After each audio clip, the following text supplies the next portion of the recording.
Hi there, my name is Phixxy and welcome back. Folks, if you are not familiar with Tundar as a map maker, Tundar has given us many of the best sprightly maps you could have ever asked for. It is a whole kingdom and it is a whole series. This is going to be the playthrough in Heroes of Might and Magic 2, of which I welcome you to so very dearly with all of my heart to this 7th installment, which is going to be Spritely's Darkest Hour. Thanks for everybody that's here on Twitch right now. Thank you to everybody that will be here later. It's a pleasure to have you here. Thank you so very, very much, folks. We've got Tundar in the chat. We got Sandro, the Peasant Killer. We got Star. We've got Roman, folks. Thank you, everyone. The pleasure is mine, as always. Let's take a look at this big, beautiful, wonderful map. Folks, Spritely's Darkest Hour is a 5-player XL map that is done in the FHeroes2 map editor.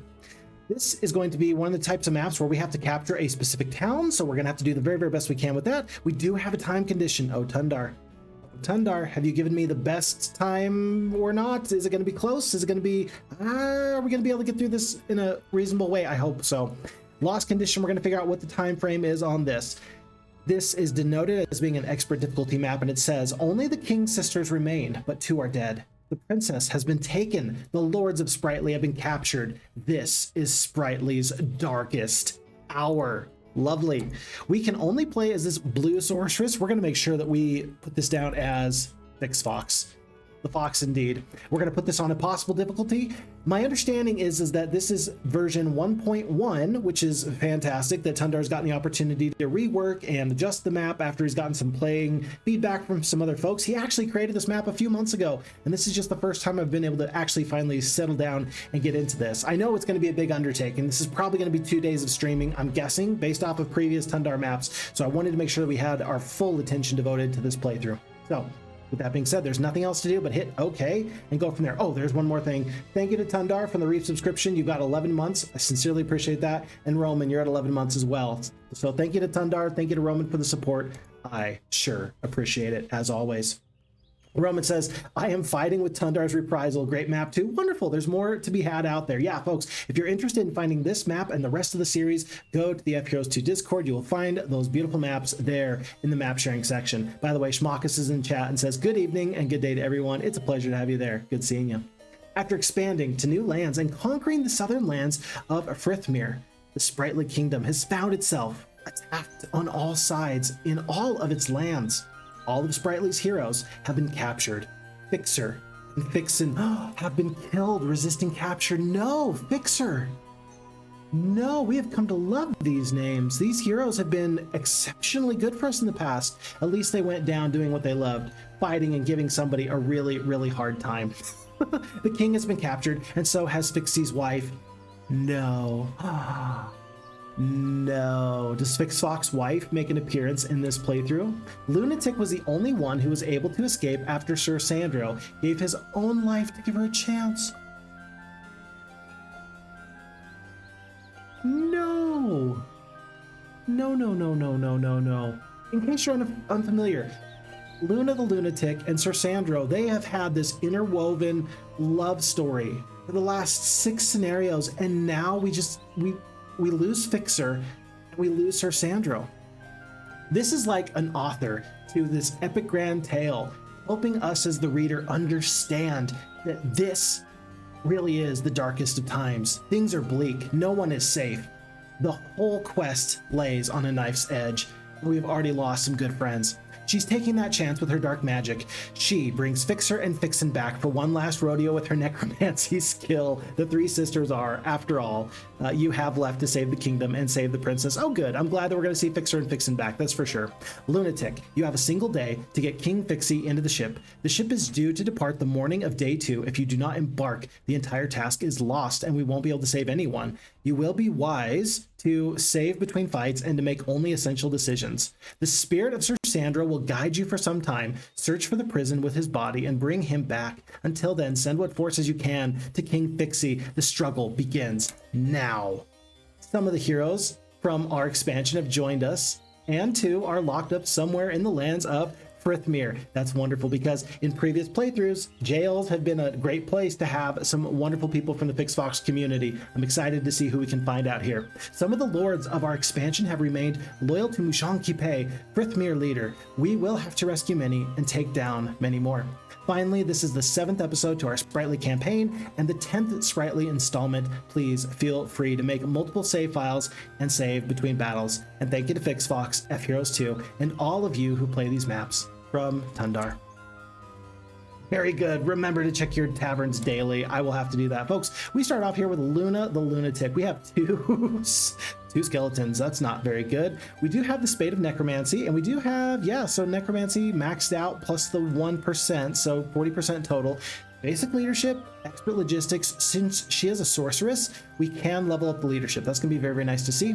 Expert logistics, I think that that's capital, but I do know that we don't have a castle or a town, and I do know that there was some preamble text that said that we needed to be very, very smart about our movement points. I'm going to be a little bit concerned about that. Tell you what, before I do anything, let's just hit save game, and we're going to save this as its own save file so we can never mix this up. Folks, this is now officially Phixxy in Spritely. Yes, indeed. That way we are never going to have a problem making sure I can find the right save file. And other than that, I don't know how particular I have to be with my movement points. A pack of peasants is not something I want to do. I think I want to go for this lucky charm here, the 4-leaf lucky clover. Oh, one thing I didn't check. Do we have any spells? Chain lightning. Well, I can fight any fight so long as I got chain lightning. Tell you what, let's take a step out in this direction. Oh, Luna, darling, I do hope this wasn't the day. One step you've taken. If so, all hope is lost. Oh, Luna, darling, I do hope that this wasn't the day that one step you've taken. If so, all hope is lost. Okay, so immediately then, I think that this is indicating to me that we need to do a restart. Okay. All right, so if we have to be very careful with our movement points, we can't even go one step out of our way, folks. Let's go the best we can. We are probably going to also have to make sure that we do the best we can with our spells. A single chain lightning is a bad idea. Magic arrow, I think we're going to have to burn a couple of these. 30 spell points. Let's try and make sure we save at least one chain lightning for later. I mean, this will kill all the creatures. I mean, do you want to do 4 magic arrows or 1 chain lightning? I think I just want to do magic arrows. I think that my 2 skeletons, I actually can probably kill 1 full stack of the peasants. I'm just worried that I'm going to get to the end of this and realize that I made a mistake. These things do happen, so we're going to have to be very cautious, I think. Yeah, I think Tundar has invited us to just do the best we can and not lose any forces. Will losing a skeleton matter? Maybe. Do we just kill 2 to 3 peasants right now? Definitely. Maybe I should have saved 3 spell points on the magic arrow. We're not going to know until we get there. It's kind of the problem, folks. We won't know until we get there.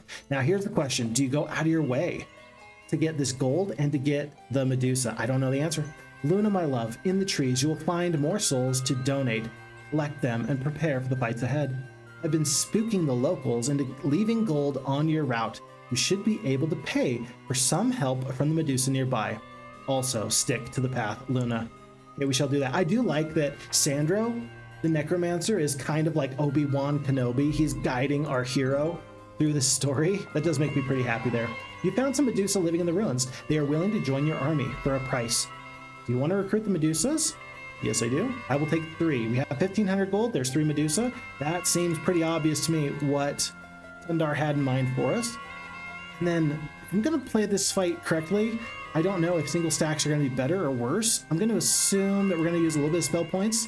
It says it's a loss. This might be the time to use a chain lightning. I don't know. 35 HP, 35 HP, 6 to 10 damage, 5 to 10 damage. Basically, I've got 3 Minotaurs here. The problem is that with the previous fight, it felt critically important to not use the chain lightning hastily, right? This might be the fight to use. I do see a horde of goblins coming up in a little bit, though. Maybe I should just do the magic arrow a few times and just let the Medusa try and maintain their stacks. You know what, though? Hold on. Magic arrow is only doing 20 points of damage, whereas chain lightning is going to do 80, 40. It's going to kill 2. I mean, you think about the cost effectiveness of the spell and the damage. I think that chain lightning is actually the better spell here. Seems weird, I know. I'm trying to save spell points, but I do think that might be the best play. Let's go to here. We're gonna keep the single stacks hopefully alive and happy wherever they may want to roam. I'm assuming that all Minotaurs will go to the north. So far, so good. I'm gonna put this one single skeleton right here, just to tempt this guy to come forward as far as possible. Sometimes the Minotaurs will stay back, and that doesn't do you too well. You don't actually love it when they stay too far behind you. Oh, unfortunately, this is the Minotaur that only has 15 HP though. I would have preferred to get a little bit more damage off. So far, by the way, we only have normal morale, so morale should not really play into this fight too much. Let's do this. Let's go single stack here, single stack here. That might prevent this guy from getting into the Medusa. That's something anyway. We'll save the 4. Not going to spend any more spell points. We're just going to have to do the best we can with what we have. Okay, that's okay for me. All of this is fine. We're probably not going to kill one full Minotaur here. Maybe. Not quite. It was a good try. We'll kill them on the retaliation. And with 20 HP left, yeah, I think I'm just going to skip on the skeletons and let the Medusa just hammer this out. They do have the Petrify ability. That could turn the fight for you. I'll bet you that there's some RNG from fight to fight. I'll bet you could even avoid losing an entire Medusa sack. Possible anyway. It's possible you didn't need to lose 3 skeletons, but I'm just going to hope that that's not going to end up biting me later. Okay. Warriors in the chat. What's up, Warriors? Nice to have you here. Thank you for the 18 months that you are subscribed. Holy kittens. Folks, I know where I'm going to be for the next 18 months. Unless my plans change horribly. Warriors, it's always a pleasure. Thank you so much for the support. I appreciate it. Now, do we make any adjustments here against goblins? I don't know, but I do know we only have 6 spell points left. It says it's a glorious victory with no losses. Maybe that means I can be a little bit careful and not use any spell points. 6 out of 50. And I did just see orcs show up at the very last moment, at the far right of our screen. 1, 2, 3, 4. So I think that for now we're just going to skip. I'm going to bring the skeletons a little bit closer so they can be in a better position to help. Goblins are going to take one more full turn to get down the battlefield. Oh, look at you, you cheeky monkey, you. You silly banana. A pox on thee. A pox on your family. Well, I don't know. Maybe the goblins actually wouldn't mind a pox. Maybe that's just fine for them. 1, 2, 3, 4. They can go right about here. By the way, in case you're unfamiliar, you can still go to this new interface. You can do this. If you haven't seen this update with the FHeroes2 battle engine, you can now update it to where you can get this full understanding of where enemies are going to go, where you're going to go. I am actually still going to play with this off, partially because I'd like to be able to toggle it with like a left shift, but more importantly, I think that there's some joy in Phixxy failing to count his steps appropriately and losing a scenario just because of my own silliness. We have seen this happen many a time. And I hope it doesn't happen too often, but when it happens, it's kind of a good moment. So we're not going to allow ourselves to lose too much. We're just gonna have to be better, faster, stronger. Don't lose Medusa, please. 13 HP left. You know, so this guy is going to get to go next. We're going to kill 2 to 4 of these goblins. I just think if I got orcs coming up there, there's no way that I can fight that fight without spells. Have I messed this up? Was I supposed to have 15 spell points left over by the end of all this? Quite possibly. Quite possibly. Because Tundar is in the chat. Oh goodness, look at that, 4 HP. Because he's in the chat, I'm not looking at chat just yet, just in case I'm getting some tips or hints from people that have played the scenario before. I'm a little bit scared, just in case. I don't want to mess this up. Yeah, folks, lots of orcs. And you only got 3 spell points left? I don't know about this. I do not know about this at all. But if we're going to lose, we got to find this out. Oh, it's going to be a glorious victory. That's crazy. Well, let's lose as few troops as possible. Let's use all the spell points we possibly can. There's a part of me that wants to just start to run down the battlefield because we know that the fight has gone fairly well so far anyway. Maybe we get good morale. No, there's no good morale possible here. So in that case, we are going to use our 1 magic arrow because I don't know if Bless would be better. In fact, I'm thinking that Bless would not be better. I don't know where these orcs are going to attack from. I'm actually going to go for this middle stack. Typically I go from the corners towards the center. This time I'm going to go just for the middle here. It looks like the Medusa can get by with their 2 hex snaky looking bodies, but still. I want to make sure that there's no problems, no hangups right here. We do not lose a Medusa on the first try, so actually being able to wait a second might have been helpful for us.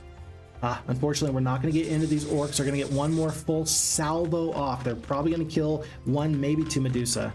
It's going to come down to all of these skeletons. Okay, that was actually really good that you wasted a shot. And I'll say it like that, wasted a shot. on the Medusa stack, because at this point I think that the Medusa are going to be just fine. I'm gonna help here. Yeah, kill 1 to 3. Flawless. Could not have asked for any better, folks. This whole fight just got turned on its head in the best possible way just because of that moment there. Lovely. The Petrify comes out, and 4 orcs have taken the damage, and they're going to be out of commission for 3 turns. That means I can move the Medusa to the south. 7 skeletons are working very well on this top group of orcs. It's down to a stack of 1 stack of Petrified 4, 1 orc, 2 orcs, and then 3 orcs. That's all we have left to do. And the 2 Medusa are standing strong. I don't think we're going to even lose another Medusa. Very good. Skeleton losses are looking acceptable. Do you attack here? I don't think it hurts my feelings. And I think that the skeletons can handle these 2 here. I might lose 1 more skeleton on this retaliation from 1 orc. We do lose 1 more skeleton, but overall, I'm happy with the way that fight went. The 1 extra magic arrow actually saved us a full Medusa, all things considered. So we're gonna take the 10 skeletons, and we get a beautiful text bubble here. Hopefully it's gonna give us some good context for what we should do next. My love, you've raised a force that brings tears to my soul. I am so proud of my Luna lady. This is your last fight. These forces will be able to break further. You're a star. Because of you, we will save the kingdom. Because of you, we will save the princess. Because of you, Luna, Phixxy's wife, will return home. Luna. Nothing but smiles from me. Nothing but smiles from me. In a dazzling display of daring, you break into the local jail and free the hero imprisoned there, who, in return for loyalty, pledges to your cause. We're gonna pick up Tundar. All right, folks. We are still on day 1, and we've fought some pretty tough fights. We've had some pretty crazy stuff going on. I think that Tundar is going to have to take up the mantle from here, but let's get caught up on chat, because I'm sure that chat is very happy with everything that we've seen so far. So yeah, Sandro the Peasant Killer says that Tundar is giving us great experiences. Thank you for the awesome work. Everybody agrees. Everybody agrees. And then Star, when we found out that the 3 sisters, that the Phixxer and Phixxin sisters were passed away, he was very, very sad about that. I'm very sad about that too. Very sad indeed. Open Knots in the chat. Hi FixFox. Hi chat. Open Knot. Always a pleasure to see you there. Lovely. And Boyuser gave us a new dad joke. What is a dentist's favorite instrument? It's a tuba toothpaste. See, here's the thing though. Doesn't their whole business model rely on you not brushing your teeth? Right? So maybe, I'm just saying. Tundar says the gang has come together for the darkest hour. Yes, indeed. And it's been a long time since we've been able to stream FHeroes2. I'm very happy that we get to do that now. Voicer says, I remember what I promised, but lost most of the footage and got absolutely 0 free time in the last 2 weeks. You're gonna have to remind me. What were you gonna play? I remember you were gonna play something, but I forget what you're gonna play. You're gonna have to remind me, please. Tundar says, don't worry, I'm not offering unrequested support. I appreciate that. Thank you very much. And Vammy's in the chat. Hello, Fix. Everybody is happy to see Vammy. Vammy is at the airport, hopefully going to see family, friends, taking good care of yourself. Vammy, it's always a pleasure to see you. Welcome, welcome. Make sure that if you are there in the airport, look out for those rascally pickpockets. I always worry about them myself. Okay, folks. Luna meeting up with Tundar. I think we're going to move everything on over to Tundar. With the expert logistics, the advanced leadership, the expert pathfinding, I think that he ought to take all of this. Luna has exhausted her spell points, so actually we did this just about perfectly. No spell points left over. Maybe that's the best thing. I'm glad I didn't save it, because if I'm correct, I think Tundar has to get all the way to probably this lift, and then I have to free the king in order to carry on. Let's use our fast wolves in 2 stacks? No, 3 stacks. Let's do 3 stacks because they're just so fast. And then let's fight this group of halflings. Onward and upwards. A glorious victory. Let's see if we can do even better. Cregan says, oh, it's Uncle Ivan. Yes, indeed. I love this portrait for Uncle Ivan. I'm glad that Tundar has chosen that as his avatar. Very good. By the way, do we have any spells? We have a slow, we have a bless, we have a magic arrow. We got 18 spell points. Tundar, you planned that. I'm going to save. Let's see. That's basically 6 spells. Since all these spells are 3 spell points each, they're all going to work. Clearly you just got to run down the battlefield. There's no sense in waiting. Do you want to spend a magic arrow? 10 spell points is going to kill 3 halflings. That does something. That really does. If I just attack right here, 3 halflings, this might be a mistake. I'm going to use the 1 magic arrow. It'll save a couple of forces. I don't think that we're going to get any good morale. Yeah. Tundar specifically gave us the advanced leadership, so that way morale would not factor into this fight. We still do have the 20% chance to petrify. That is a little bit of RNG, and a little bit of RNG can go an awful long way. Here comes the halfling damage. And the halflings spread the damage. If the halflings all focused one creature, we'd be sunk. But as it stands, this is looking fantastic. Very good stuff. Happy for this. We're gonna let the wolves just clean this fight up. At this point, I could hit Q to end the battlefield, but that wouldn't be fun for you folks. At this point, we're gonna stay there. Oh yes, boys, the Tabletops Games Festival. You're right. That is what I was hoping for. Yeah, because it was the opportunity for you to go see the gameplay, and yeah, thank you. I'm looking forward to that. I completely forgot that you were doing that. Please do. Please, when you get the chance, upload your adventures to the Phixxy Discord, or just send it to me in a message. I'm just interested to see. But you just laundered some money because you put your wallet in the washing machine. Oh, Boracer. It's laundered indeed. Folks, a group of tattered tents billow in the sandy wind, and they beckon us. Do we wish to have any nomads join us during our travels? I think, quite frankly, we simply must. A couple of 6-speed wolves, great.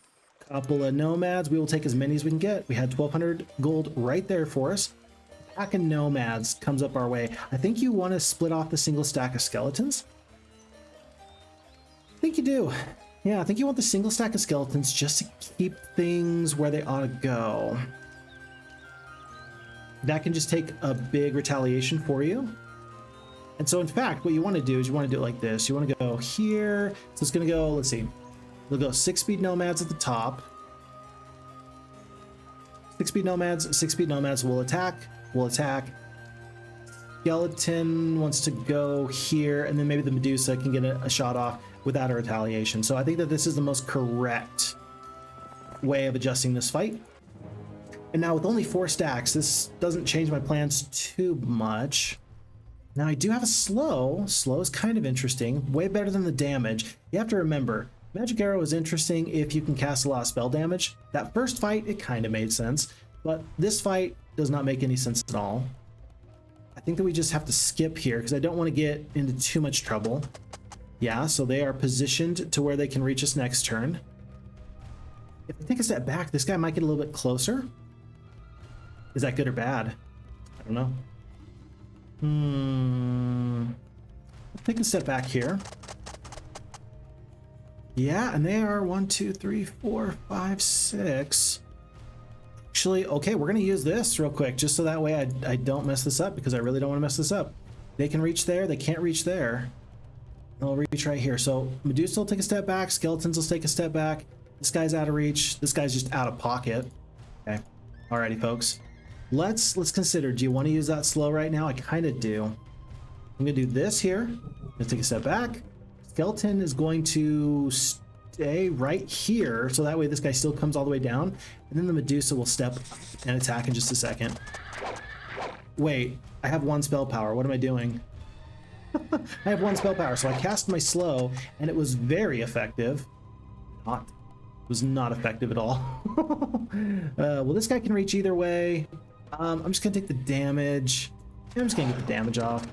Okay, all right, not ideal. Whoa, did I miscalculate that as well? The only good thing I can say about all this, folks, is that it seems pretty clear to me that it doesn't actually matter a whole bunch.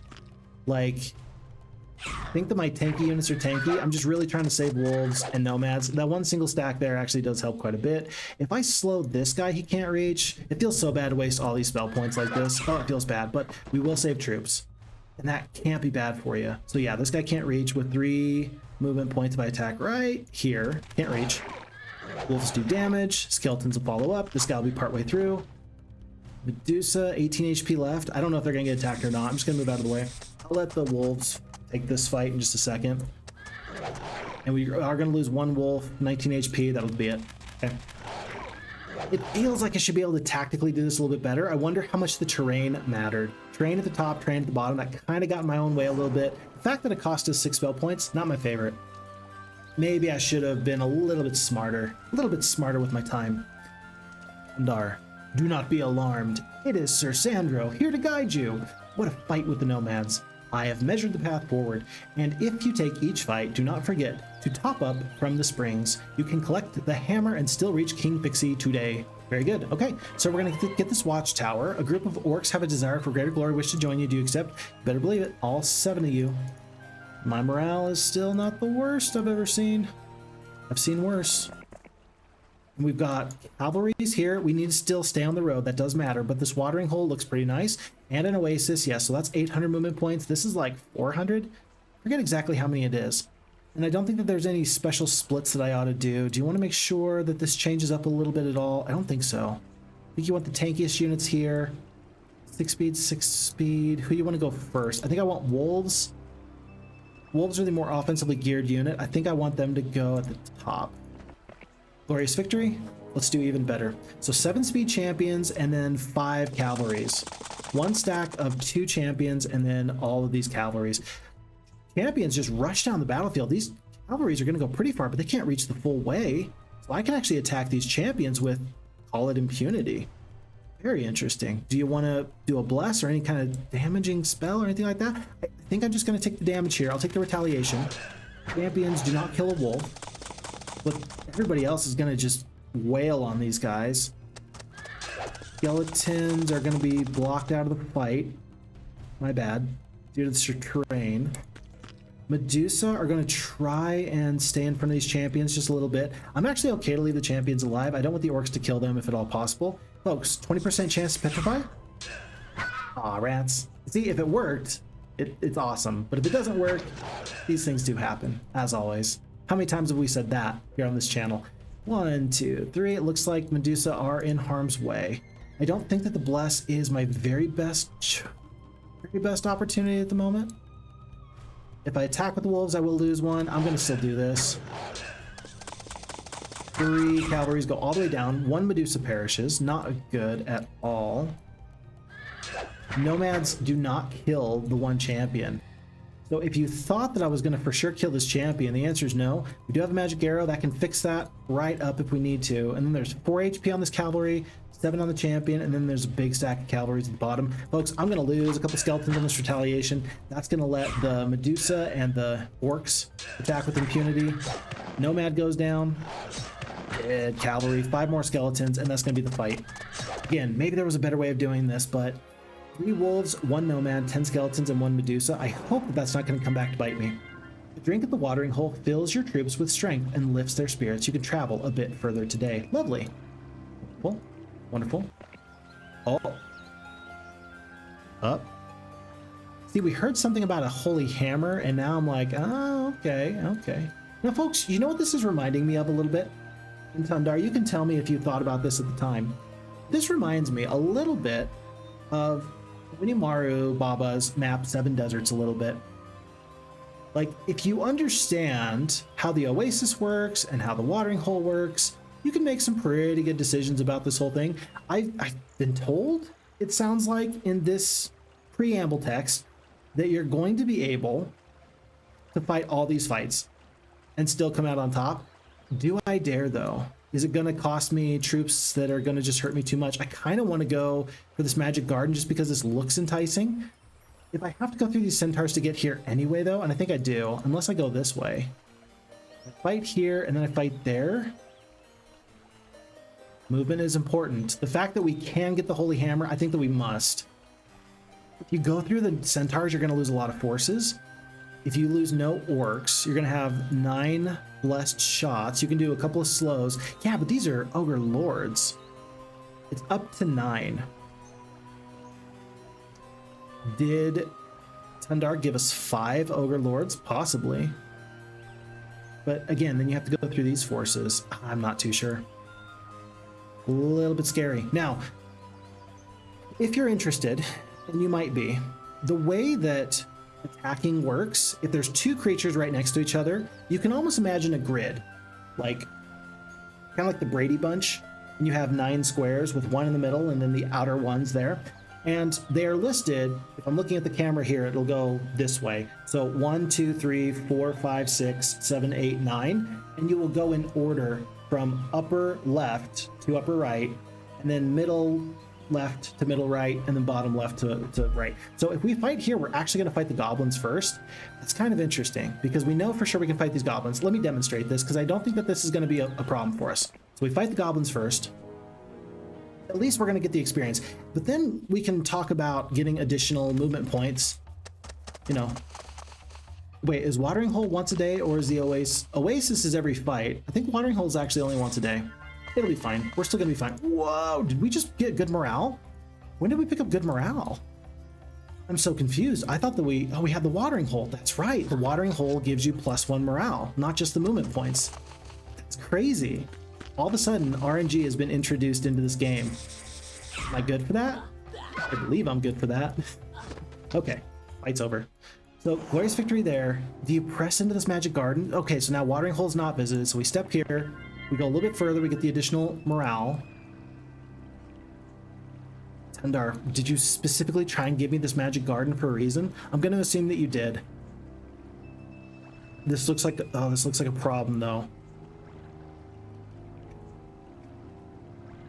Looks like a problem. I have to trust that Tundar believes in me. Okay, 1 nomad. I just don't know if 1 nomad is too much to lose, though. I don't think the magic arrow is going to do it. The bless could be interesting. Orcs are going to go last. Unfortunately, this terrain is horrendous.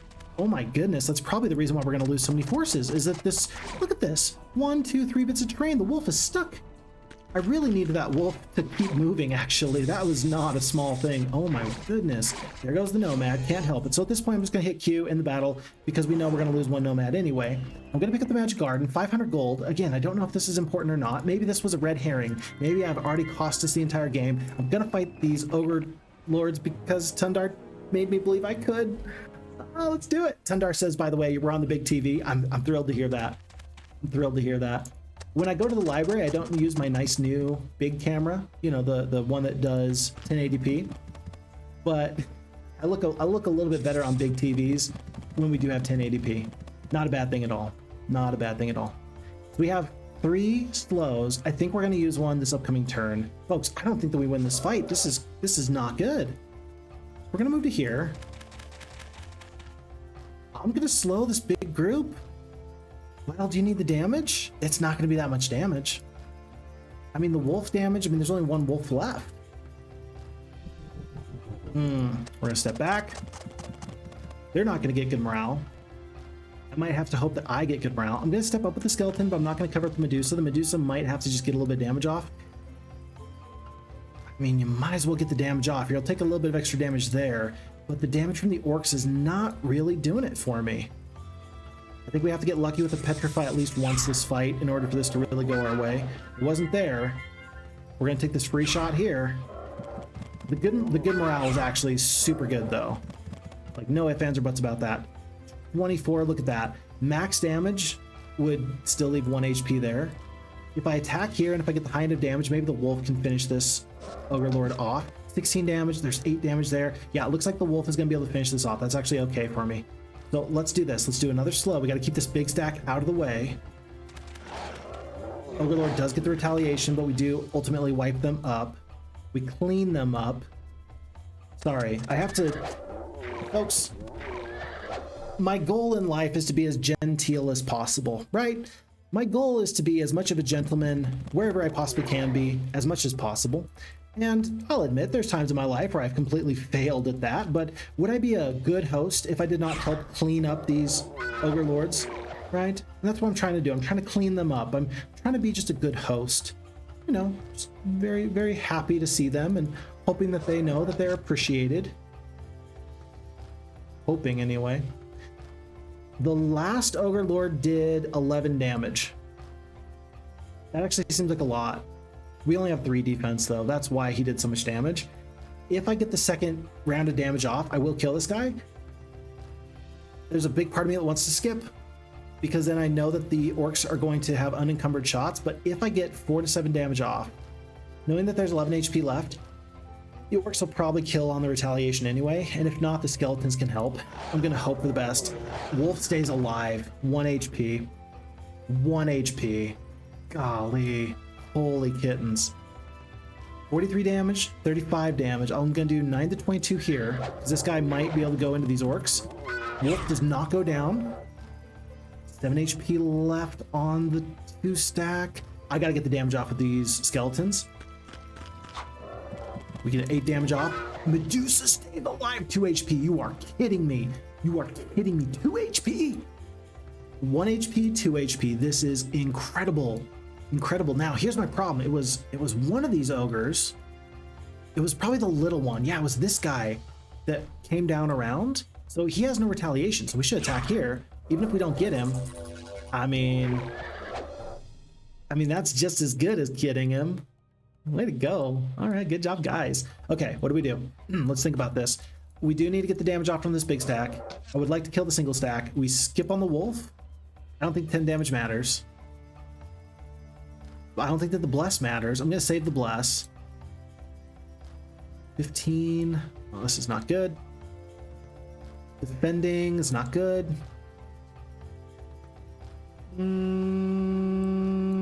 I'll take the damage and retaliation. We'll see what the skeletons do. There goes the Medusa, but the Medusa did their job. Medusa absolutely did their job. Skeletons are going to get the damage off here. 1 nomad's down, so we are going to have 1 nomad and 1 wolf left over after all this is said and done. We'll deal with this 1 overlord later. There's 4 HP here. Bunches of damage. And now the enemies can get through into the orcs. That's no question about it. So we're going to attack here. Well, no, I think you actually got to step down. I think you got to step down and back. 13 HP, 1 HP. I think we'll step back. We'll step down. We kill the skeletons, which I'm okay with. I mean, it's 2 HP. Skeleton can't do it. It's funny. That's funny. I'm gonna keep the skeleton alive. Maybe he's gonna do something good for me. There goes the wolf, but this buys me 1 more full shot with the orcs. That's what that was. It bought me 1 more full instance damage. Now there's 14 HP there. Somebody else can deal with that. This guy wakes up. We're gonna take the for sure damage here. Orcs are stabbing. They're stabbing. They're stabbing. Skeleton's gonna go down, so the orcs can melee attack here.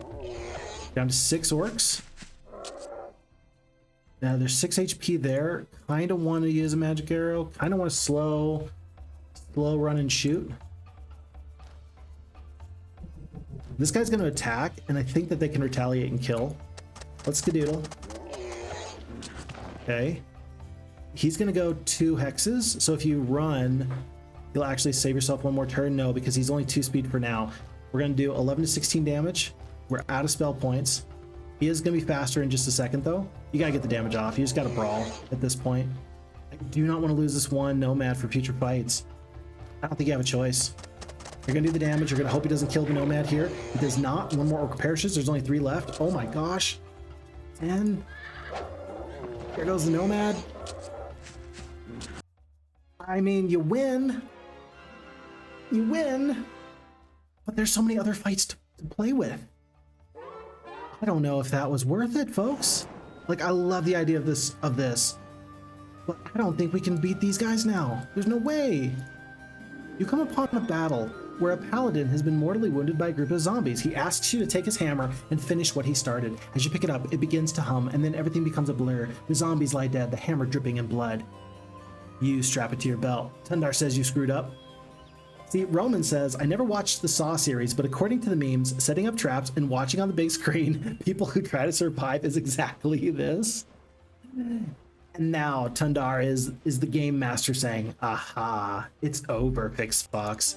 Well, we're going to soldier on because I agree. I think it's over. I don't know how we can possibly get through these other troops. We're going to try our best, though.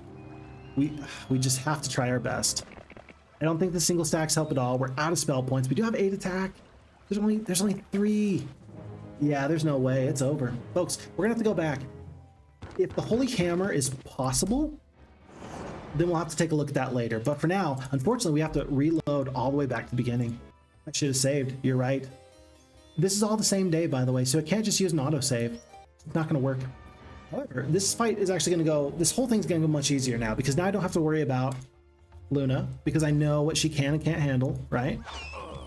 So as bad as things have been, this is actually better than actually doing a full restart, because there should be no odds and ends. Everything should work out just the way it was before. You wish you could drop a hint, Tundar?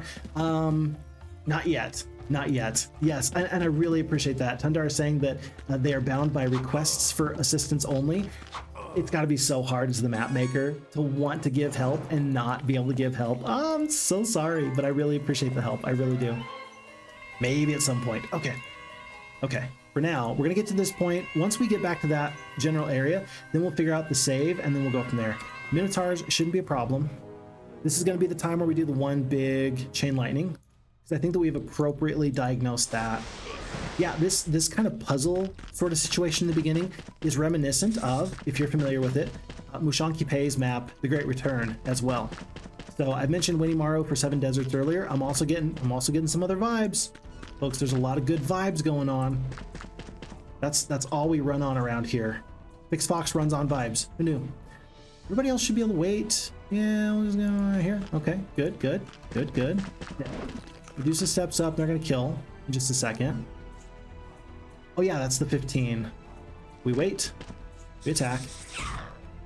We're not going to do any additional fights, or rather, we're not going to do any additional spells. Last time, I think that we used every little bit for Luna, and that made me happy, but we're not going to do too much more after that. Okay, Medusa are just cranking through this fight. We're not gonna lose, but I do have to fight this through because I need to make sure that the AI doesn't lose skeletons when they ought not to. Okay, so we've saved a skeleton. That's good. Go to here. Glorious victory. I think it goes a little bit better if I just play this out. So let's do that.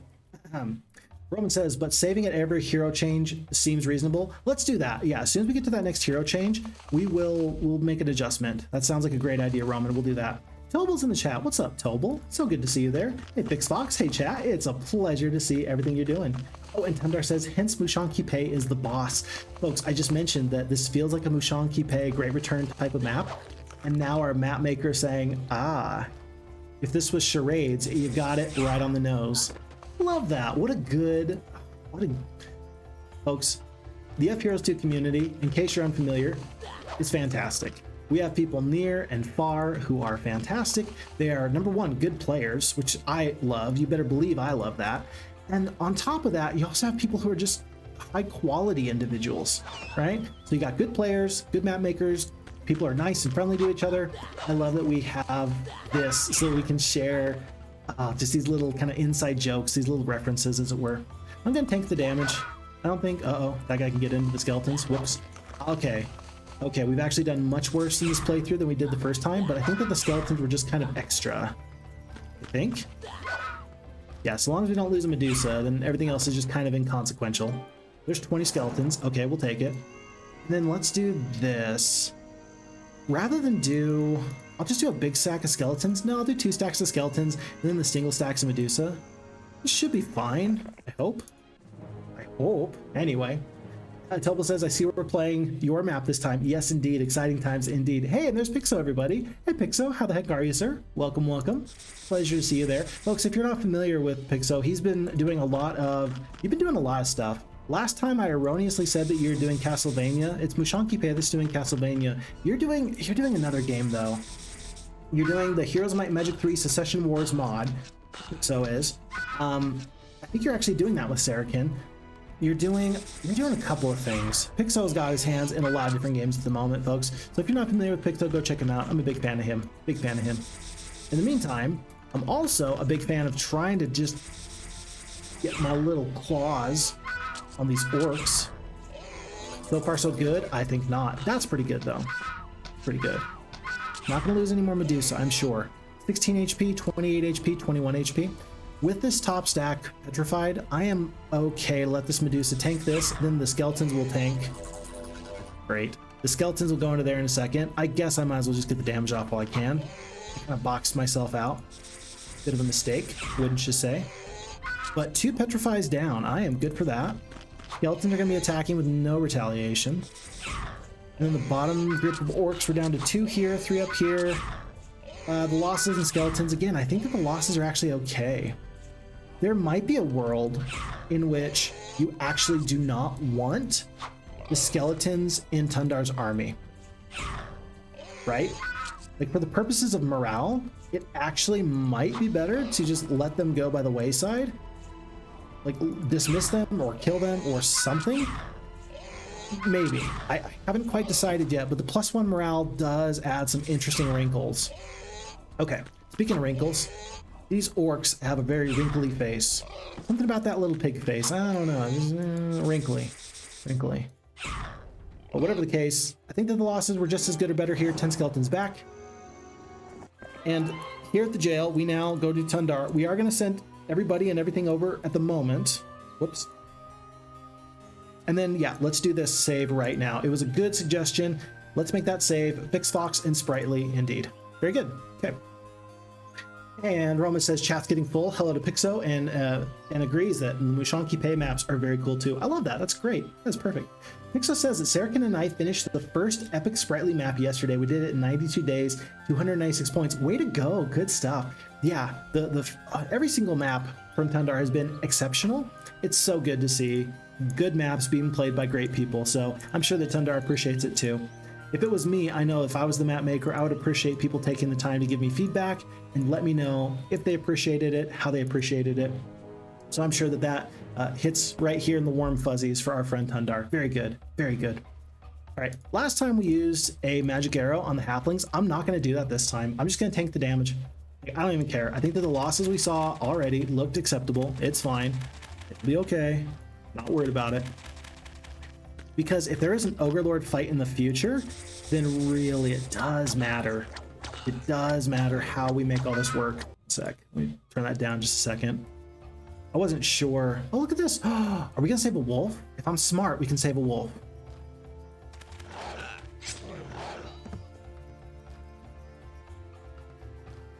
It's not about being smart. It's about being lucky. We might have just saved a wolf. Yeah, because skeletons are going to kill here. We got 15 HP, 3 HP. We do lose a wolf. Can't help it. Okay, all right. I'm a little sad. We saved this wolf, though, potentially. Yeah, 5 HP left. Okay. Alrighty, folks. Well, how many times have you heard me say it? These things do happen. I'm going to let this 19 stack do their damage. They did good damage. Well done. And 6 skeletons, 1 wolf. I guess that's just the price to pay. Onto the gold, onto the nomads. I think I need to combine the forces. Yes, indeed. We'll pick up 6 nomads. And we are going to go through this nomad fight here. I remember that we had bad terrain at the top. I'm going to put the skeletons here. I'm going to put them here and 1 single stack at the top that can maybe do something. No, I'm going to put them right here. I just hope that the terrain's not bad. Let's see how this goes. Oh yeah, terrain was this. I don't remember if this is better or worse. I could put the 1 skeleton up here to block the gap in a second. So this is actually going to be much better. I'll go to here. I think we skip so these enemies stay at bay. Skeleton goes up. Interesting, the nomads didn't go down this time. 1, 2, 3, 4, 5, 6.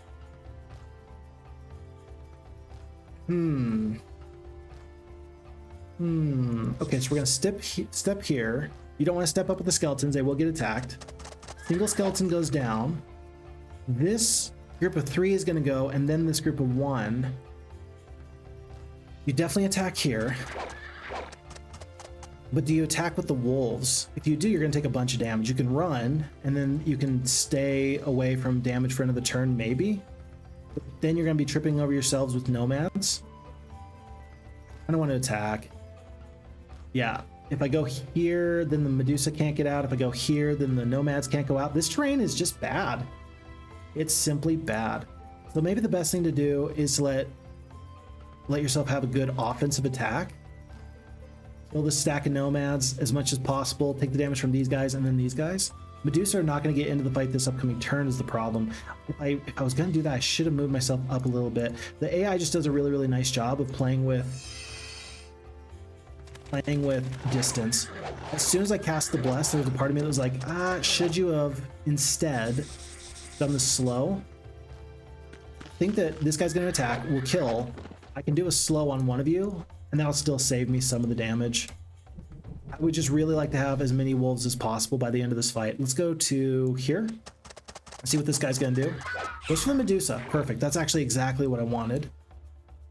We'll step back. 8 damage. There's no way that one Nomad's gonna do 8 damage. They do 5. A little closer end, like 27 damage here. I think that my Nomad stack's gonna be fine. Losing the Wolf, not great, but overall this could be fine. Yeah, because we're not gonna lose the Nomad here. Okay.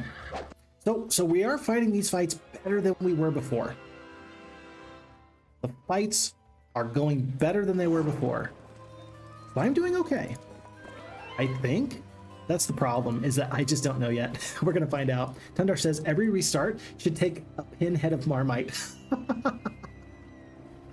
Folks, if you're not familiar, Tundar sent me a lovely care package all the way from the UK with tons of crisps and snacks and chocolate bars and all sorts of things. And one of the things that was sent, oh, look at this, there's another magic garden there.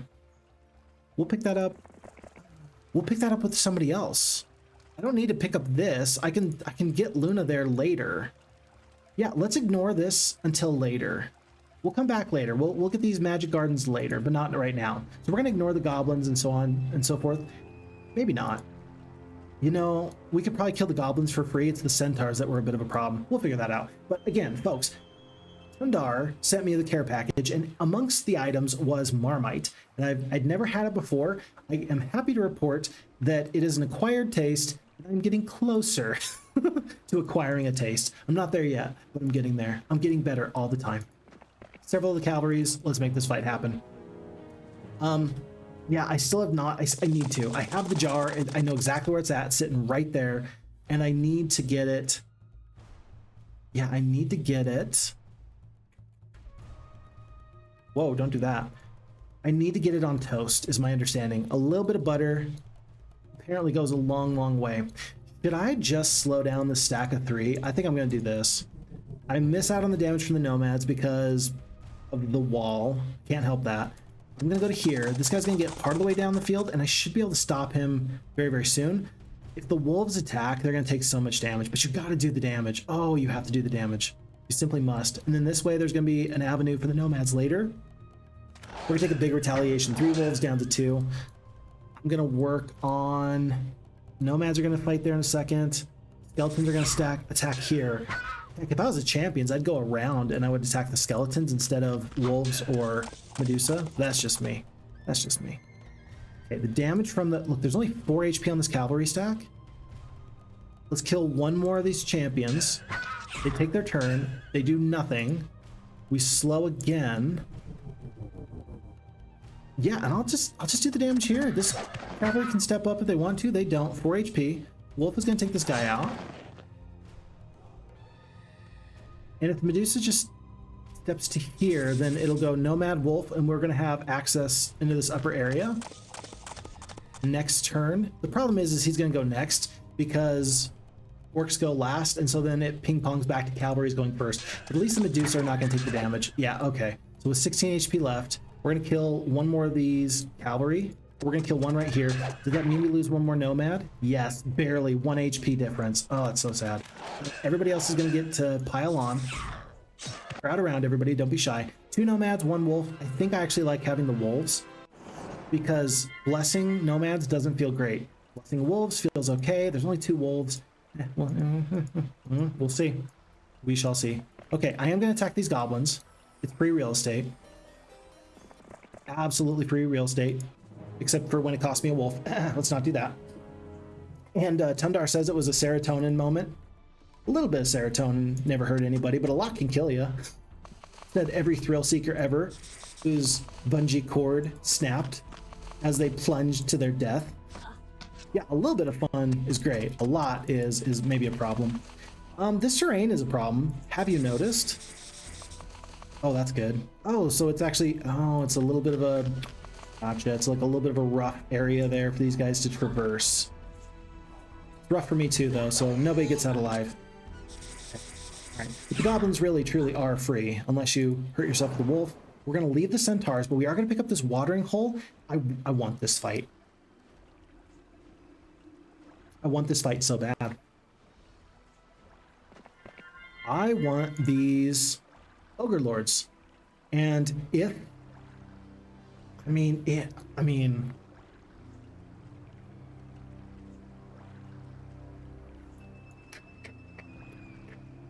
think I can go this way. I can fight the dwarves, and then I can go through the windmill and grab them. I can go boop, boop, boop, and then I can not fight the centaurs, but then you miss out on this magic garden. If I can win this fight, which Tundar says is possible, and the losses are acceptable, you just can't spend any spell points. And you can't lose any other forces. And then the Luna later can grab this magic garden, and the other one... this is... Okay, we're going to do this, folks. We're going to step to here. We're going to fight this fight. I don't know if this is a good decision or a bad decision. I am so scared. Wait, last time there was really bad terrain. Remember? Let's actually put the nomads here just in case. Just like this, just in case. Let's fight this fight. That looks acceptable, and I think I can do even better. Aha! You missed. You tried, and you missed. Is it worth the magic arrow this time? It's 2 centaurs. No, you need every single slow on those ogre lords later. You're probably just gonna have to take the damage. I don't think I can fight this fight any better, folks. Is there any chance of good morale? There is a chance of good morale, so I'm gonna go to here. Maybe I'll jostle things. Maybe this will jostle things just enough. I can get a good morale off. It looks like no. Because Medusa can't get good morale and get down the battlefield. Well, I guess that they could. Oh, wait, 3 HP? Wait, oh wait, we had the orcs and then we lost. Okay, all right. We had 7 and we've already lost our 1. For a second there, I thought that somehow I got away with something. Whoops, my bad. Damage here, damage here. The fight's over. I don't know what I'm doing. Okay, 1 orc goes down. Then we get the watering hole, so we get the additional step. And we're already doing much better this time than we were before. We're not going to pick up the magic garden. Luna can get that later. I'm going to save. I am going to save. This feels like an appropriate time to save. And then I will go from there. Boreaster says Marmite is an acquired taste I have no intention of acquiring. You know, there's a lot of animals out there that I would love to make my pet. You know, like animals I think are really, really cute. And I would love to spend the time to work hard at making them love me, domesticate them. It is exceptional, or it is acceptable rather, to say that some animals you're going to decline to try and acquire. Like that. Some tastes, it's okay to say I'm not going to acquire that taste. That's fine. Definitely fine. Okay. Ogre or orcs to the top. I'm going to keep the slower creatures to the top, faster creatures to the bottom. We got good morale. There's no reason why we can't fight this fight and maybe do okay. It says we win. I mean, already it says we win. So whatever's happening, it's going better. Tundar says, yeah, swing a fork with a bit more on the ends. You get 4 tiny drops of Marmite fall off of each forked end. Swing the fork over bread before melting cheese. Very thin is nice. Careful for no large lumps. Okay, you see, there's a trick to it. How many foods out there can you only eat if you know the trick? Like pufferfish, and a couple of other ones I know. Like, it will kill you if you don't know the trick to it. I didn't know that Marmite had a trick to it. That's funny. I like that. Okay, we're doing good so far. As long as this guy stays really, really slow, I think we can manage these guys one by one. Wolves are going to take a step back in just a second. I'm going to slow these guys again. I think that's my best bet. Unless the bless. I mean, Medusa doing 6 to 10 damage. I'm going to back off for now. I'm going to... Well, if you're going to slow, you need to slow right now. If you're going to slow, you need to slow right now. Except 1, 2, 3, 4. That's going to make this guy go down. That's going to make all this go bad for them. So actually, if I go to the top here, they might be tripping all over themselves due to this one little bush. Huh. Just one little bush. Might be the difference between a win and a loss. I'm going to skip. He's going to go down. Do I attack? No, 60 HP is way too much. The Medusa are going to want that first shot off, though. Yeah, 28 to 43 damage. I got to wait on the skeletons. Oh, I kind of wish the Medusa were above the skeletons. Bit of an error there. If they're blessed, the Medusa will kill this one full Ogre Lord.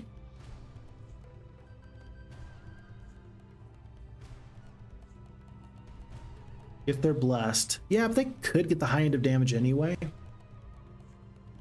And if you do kill him, then this guy's going to step up and get the damage off, but it's only going to be 1, and then it's going to be just like a nice retaliation I can get off on them. So I'm going to do this. I'm going to kill the 1. I'll accept the damage here. Maybe I petrify. Who knows? Nope, didn't get it. Okay. Okay. 12 HP. I'm going to kill ogres where I can. But if you do that, then this guy's going to have free reign into your backline. No, because wolves and nomads are going to be able to step up. Look at this, actually. This is kind of interesting. So the wolf is not a very tanky unit. 3 defense, 7 defense. So on the one hand, if you attack here, you're going to take the retaliation, and then you're just going to get beat up. If you wait and put them here, then the nomads can step up into that same position, I believe. 1, 2, 3, 4, 5, 6. So they can step up to here. See, that's not as good, though. That's actually really not as good. The damage from the wolves is okay, but you are going to take a lot of damage. At least one wolf goes down, I think. No, one wolf does not go down. We're going to attack here. This is still going to be the best thing for me. We get a hefty amount of damage. There's a part of me that wants to attack. There's a part of me that says 1, 2, 3, 4. If I step to here, if I step down and away, then this guy won't be able to reach me. He'll step into the wolves. Alternatively, you can just attack. And it's a free attack because there's no retaliation. I'm going to take this attack. And the 2 Ogre Lords get petrified and they attack the Medusa. Good moment. Very good moment. Very good RNG. Okay, so this decision looks even better than it did before. 1, 2, 3, 4. I'm going to move the skeletons just over to here so the next turn maybe they can get some damage off. I really want this Ogre Lord to step up and get the damage. This is a free shot. Oh no, he's petrified. Don't you want to leave him alone? No, I want to get the damage off because I could get another petrify. This is an attack with no retaliation. That will work just fine for me. Do I kill one Ogre Lord here? I do. You better believe I do. That's great. No spell points left. Now at this point, I think you attack with the wolf and lose them. I think he'll attack here though, just in case he survives somehow. There's no way he does, but just, oh no. I thought I could step up. Why can't I step up? Why can't I go? Oh, because I can't step here. I can't go through this gap. I have to go around. No. He's going to get into the orc backline. That is about the worst thing I could think of. Oh my goodness, no. No, baby, no. Are you telling me I was wringing my hands for nothing? Nothing? Folks, here's the deal. I don't know how this fight went so much better. But this fight went so much better. There's 8 HP on these nomads. I can attack here and do a bunch of damage. Orcs have been doing, where is it? 17 damage. 17 damage here, plus the damage here. I could maybe kill this guy. I could maybe not take 8 points of retaliation damage. 10 defense, 9 attack. Yeah, so I'm not gonna lose on this retaliation, so I will attack. I'll risk it. 2 wolves. That fight went so much better. That fight went so much better. I blame the slows, I blame the terrain, I blame the petrify that came out at the perfect time. The wolves actually did a terrific job. Oh, and lest we forget, this went a lot better because we actually did a much better job in saving troops from the previous fights. So, all things considered, good day, good day. Last time I took scouting, I don't know if that's actually going to be important. If we just heard something about there being a ship, and we have to like get onto a boat or something, navigation might be the play here. I'm going to take the navigation. This might be a mistake. I'm going to take the navigation. You never know. Tundar, you're a genius. You've done it. You've cleaned out the magic garden so Luna can get that later. You're going to pick up this holy hammer for the +5 now. We already read that, so I'm not going to read that again. And now the only question is do you go through the watering hole again? I think the answer is yes. I think the answer is yes. We'll go here. Just got to get to this oasis. That's all we got to do. And just win every single fight from here on out. Single stacks of skeleton seems good. Pixo is hype in the chat. Hype. Pixo, I think I've told you this before, but I really love your emotes from your Twitch channel. I think that they're lovely and wonderful. You've got the Ifrit from Heroes of Might Magic 3, and you got the Magi from Heroes 2. Yeah, if you could just dump all of your emotes so the rest of us can appreciate it, I would sure love that. That's pretty good. Okay. And by the way, folks, I am not anywhere near the pixel type artist that Pixo is. Pixo does some pretty terrific stuff. I love his thumbnails, but I've been known to use a little bit of Photoshop here and there in my life. So just in case you're interested in dropping me a suggestion for something that you think would be really fun or really, really cool to see, I am totally open to those suggestions. Just let me know. These guys could get good morale. I'm not going to step up with these 11 skeletons because if that happens, I'll be absolutely devastated. Medusa should be able to get out in time. I'm not going to worry about the damage from this one battle dwarf, but let's start to pepper down these guys in the rear. Nomads are going to wait. Dwarf attacks here. Kind of interested in that. Okay. But with 33 HP left on these Medusa, I do still want them to be the tanks. Just tank the damage as much as possible. Single skeleton's going to step up in a second. I'm going to have him attack this big sack of 5. Are you ready to attack, though? Are you ready to attack? Skeletons can attack here. I can attack here. If I wait one more turn, I'll get... Yeah, I should have saved that skeleton, I guess. I just don't want to take the damage from 9 dwarves. What I can do, though, is I can step to here. 33 HP. I will just tank the damage from the 5 dwarves, and that'll be just fine for me. It's not going to bother me.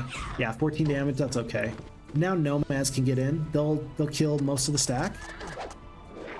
Medusa step up. They're going to kill the stack of 2. Skeletons are going to come in the... Oh, perfect. 19 HP left. It's fine. It's fine. It's over, folks. These 2 dwarves, they try and get through the scaly hide of the Medusa. They are unable. Not a surprise. Now this is kind of interesting. I think that the road's still the very, very best path. This is a straight shot. This goes on a diagonal, but the 75% is actually better, I think. We've got 823 movement points left. We got an oasis up here. I'm so hoping that we haven't somehow messed this up. Please tell me I haven't messed this up. We're gonna go to here. Glorious victory. Let's do even better. Yeah, there we go. Oh yeah, Pixo, and then Pixo spams my emotes in the chat. What a giving soul. I appreciate that. Avatar Hero is in the chat. Everybody, I love Avatar Hero. What a very positive and wonderful person. Everywhere the Avatar Hero goes, good vibes are sure to follow. Avatar Hero, it's a pleasure seeing you. Wahoo, Spritely stream. Greetings, herpes? Heroes. Oh, jeez. For all of you with a venereal disease, sorry, I am so sorry. I shouldn't have called attention to that error. I knew what you meant. I'm so sorry. Yeah, Avatar Hero says, greetings, heroes. Wonderful, wonderful.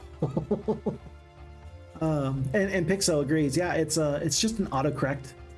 Who has not been there, folks? Who has not gotten autocorrected before in just the worst way possible? Whoever's come up with autocorrect, I'm pretty sure that they are doing this to us on purpose. Somebody somewhere is in a lab trying to figure out the very, very best way that they can make our lives feel awful. Okay. This skeleton is really to stop the zombie horde. I think that the nomads can tank a little bit of damage. There's 5 damage. 1, 2. Uh-oh. Oops, that's not good. I thought I'd be better off. It looks like no. I'm gonna lose a nomad, aren't I? That's so sad. That's not good. We'll kill 1 to 2 here. Medusa are just gonna drain tank this whole fight. I say drain tank as if they have some sort of like life leeching abilities. They don't. But if they did, that's what they would do. 1 skeleton and 1 nomad. 312 experience. We are gonna make it to this oasis. Was a nice and easy fight with those zombies. We are close now. Captain Sante Paulus can reach King Phixxy and I will guide him the rest of the way. Oh, Sante Paulus, we really need to see you. Now I can step here. 261 movement points. I think it's best to not do the diagonal. We'll go here, here. Oh, please make it. Please make it. No, where is he? Oh. No, no, no. Wait, is there more than 1 lift? I need to get to Sante Paulus. This is gold. This is an observation tower. If he's up the road, folks, we used way too much movement points. Tundar says it's another Marmite dip. Oh no. Ah. Well, okay. Alrighty. We will take our lumps, but you know what I'm gonna do? I'm gonna cheat. Because Phixxfox, I'm not a dirty, rotten cheater. I am good at giving gifts to myself. Folks, cheating is just the gift that a person gives to themselves, and I'm gonna cheat here. Now we know. We got to get all the way up to there. So we had, let's see.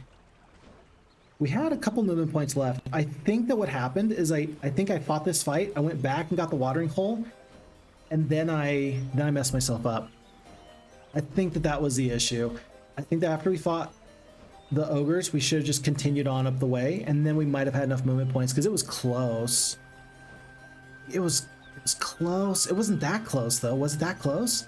It might have been just that close. Going over the cracked terrain might have been it. Dang. Okay, so we're gonna load this up. Tundar, in your opinion, I'm asking for some help. From this position, does killing these enemies actually hurt you too much? Have I lost due to movement point concerns? In your opinion, you let me know. Oyster says, if you're doing it openly, is it cheating? That's a good question. I don't know the answer to that actually. If you're openly telling people what you're doing, is it cheating? You know, we've talked about my own rules that I kind of have. Maybe a little bit. Maybe a little bit.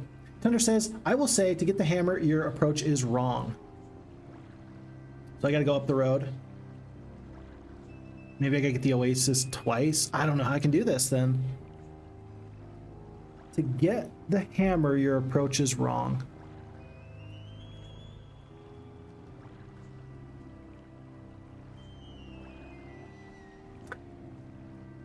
Well, Luna's gonna be here later. I could theoretically attack, win the fight, carry on the way, and not go back, and then also like pick up the hammer later for Luna. Like, nobody says you have to go one full extra step out of your way to make that happen. From this stage, my approach is wrong. From this stage, my approach is wrong. Well, you know, as much as I do want this hammer, I mean, this is where we're currently saved at.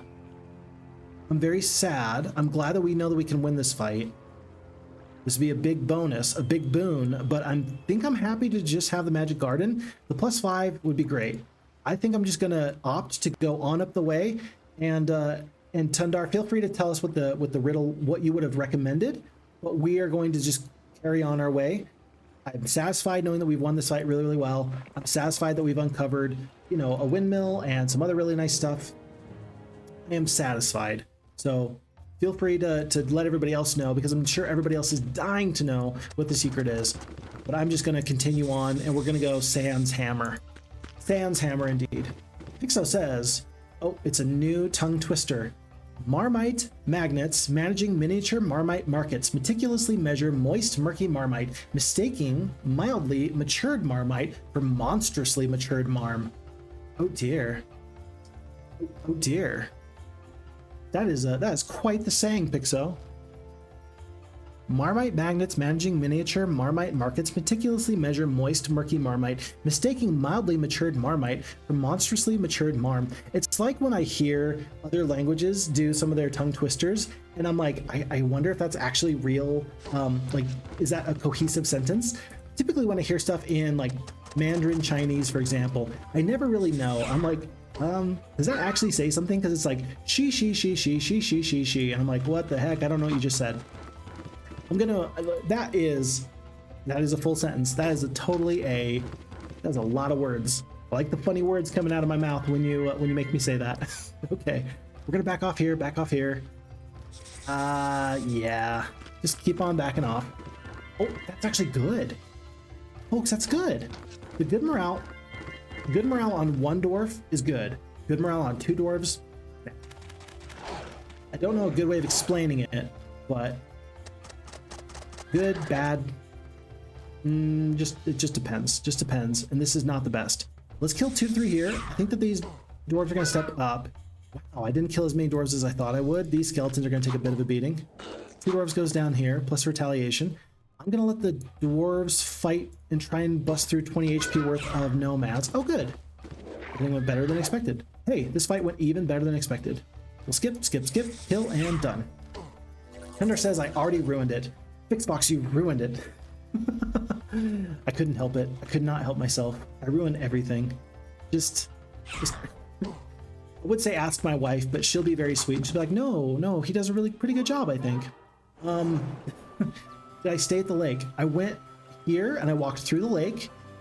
I think I walked through the lake to get to here, and then I attacked, stepped on the lake, attacked, stepped on the lake, and that's where the save point is. I did not pick up the magic garden, and then I walked to here. And then last time I had gone all the way back to the watering hole again, and then continued on my way. And I theorized that maybe after defeating Ogre Lords, you actually have to just go up the way. I mean, I'm actually so close. I'm so close. Folks, I'm gonna hit save game one more time. Because at this point, I'm positive I can get to the next prison from this spot, but I wonder if I can just grab this and then just go, because I've traveled up some road. I don't know. I really want this to work, but now I don't have the good morale. Now I don't have the good morale for the fight. Never mind, we're just gonna continue. Yeah, I said I would continue, I'm gonna continue. Okay. Tundar says, I might have missed how you walked to the goblins. Well, this was the second thing you've missed, but walking along the lake gives you free visit from the goblin fight, 2 steps from the centaurs, and then you have most of the walking speed. And Phixxy says, what? Mind blown. Maybe I didn't walk along the lake. Maybe I didn't walk along the lake.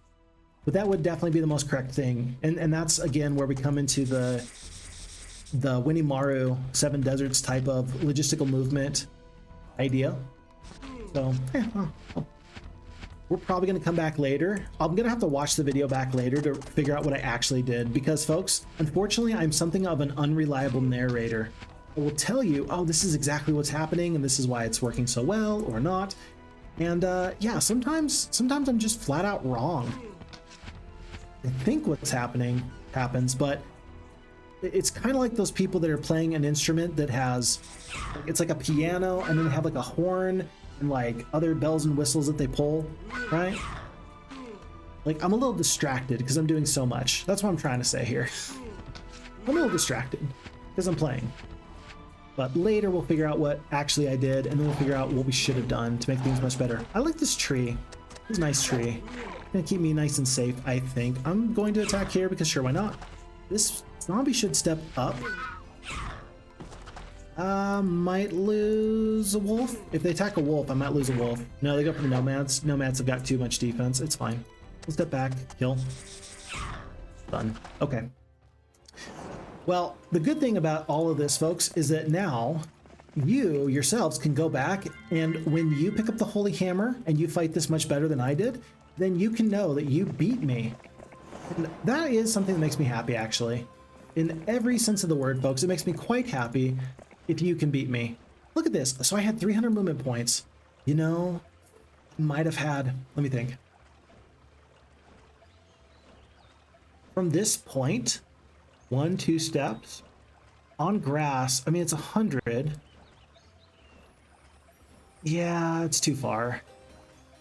At this point where we had it saved, there's no way of doing this. You really do need to hit every instance of the watering hole. But we're not going to go back. We've made our bed. We shall lie in our bed. But, folks, it's a new moment. It's a new dawn. It's a new day. It's a new life for me. And I'm feeling good. Phixxy and Spritely, we're going to save this off again. And we're going to say hello to Captain Sante Paulus. Wonderful, lovely. We're going to send over all the artifacts. Sante Paulus is going to be 2 attack, 2 defense, 5 spell power, 10 knowledge. Well, you know, 8 knowledge, plus an artifact. And he does come with cavalries and rangers. He's got some good forces. Now we have to make some decisions. I think that for sure, we're going to leave the skeletons behind. I think for sure, I want to take the Medusa. It makes your morale go down by 1. But I think that that's the right choice. And I don't think that 6 orcs is actually the play. 6 orcs is very, very interesting, but I do not think that that's the play. Here's the thing about that. Number 1, by trading in nomads, you then make your morale go up by 1. Then 2, if you have a ranged fight, the orcs are going to get collapsed upon. They're not going to do as much damage. I think that this is actually the best way I can do this fight. So I don't love this, but it is something. And what's more, if I save these orcs for later, what I might be able to do, maybe, I don't know, we're gonna have to do a lot of things first. Remember, there's still 13 nomads here. There's still the ruins, watchtower. Like eventually we can go back and we can pick up some more of this stuff. But for now though, we gotta go get our king. That is the new thing that we have to do. We'll figure it out from there. Yeah, and Tundar did use the random map generator, get started, and then they did some nice stuff. So good stuff, very good stuff. Tundar says, oh, you had time then? Ah, oops. I thought you stepped south of the lake. It's important to walk the lake. There's one more tip you could have had upon request. I'll wait on that for now, but please take note of what that is so that way you can tell me later and tell everybody else in the chat later, hopefully on like YouTube when we post that. Avatar Hero asks if this map is more of a puzzle map or a challenge map. Tundar says it's a week 1 Mushanki Pay map into a Spritely map. Good. So after you get through the first week, then there's some craziness and it's a normal type map. So I'm glad we're spending the time here because this makes it very, very fun. And everything is authentic. Oh, I misunderstood. Everything is authentic. No map editor used on this one. Gotcha. Folks, it's time. It is time. We're not going to go through the graveyard. Could we? Let me think. Could we go through the graveyard? Maybe. I'm not even going to try it, though. I don't think it's going to be worth it. Let's go through all these gargoyles. Hope for the best. Glorious victory. I don't think I could have used any special tricks.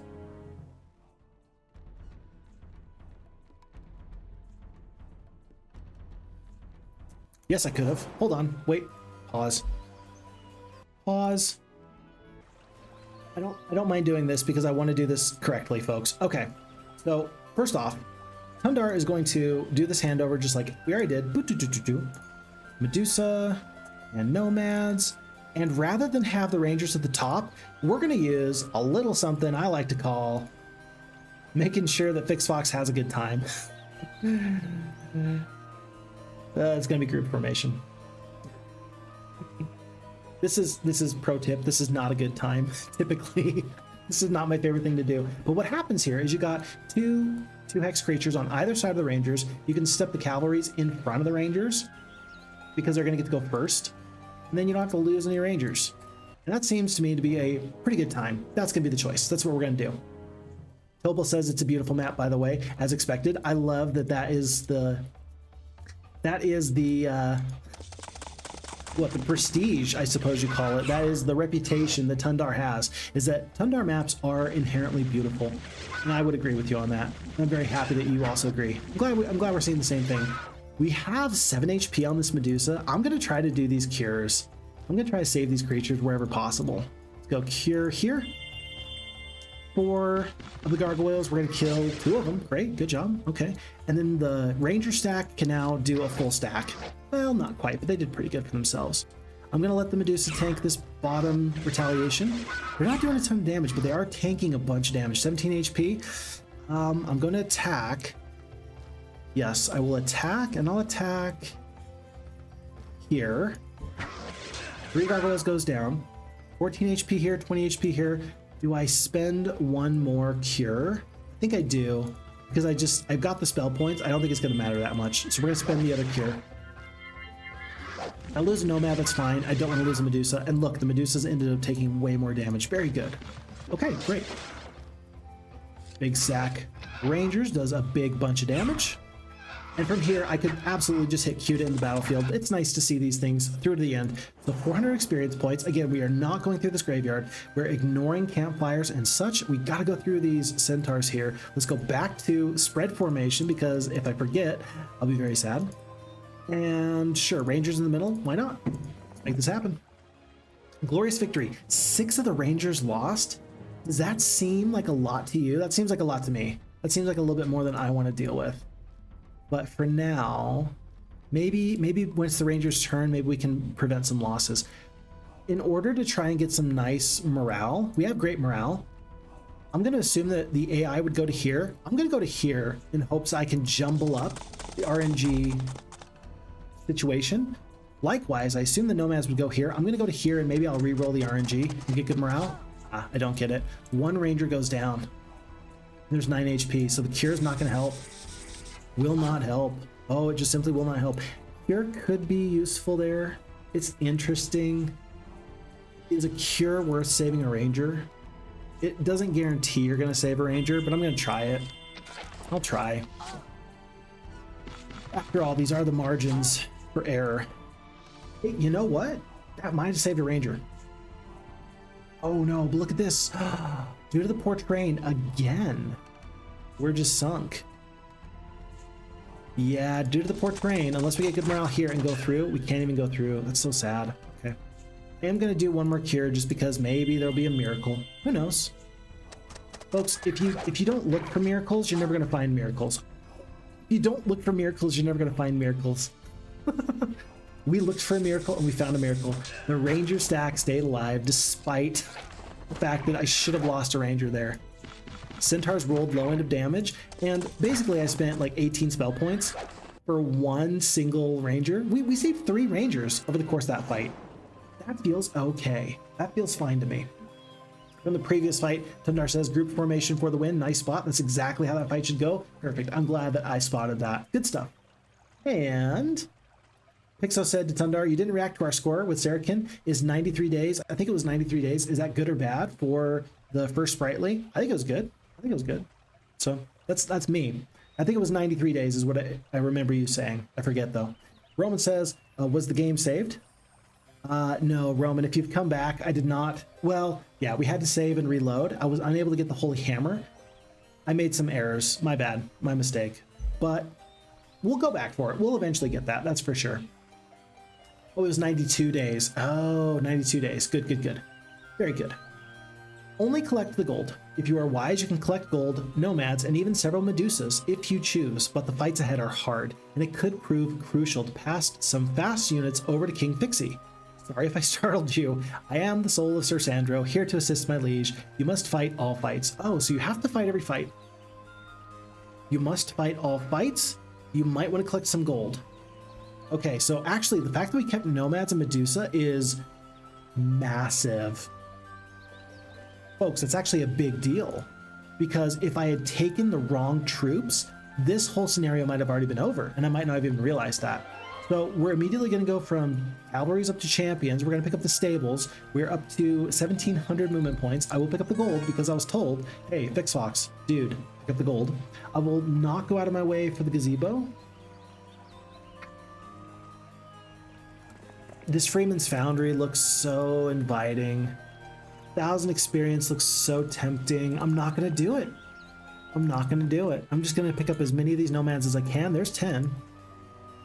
And I will tell you that there's a big part of me that would much rather prefer to get Medusa than nomads, but I think I probably needed the nomads here for this fight, and you can't go back to the tent.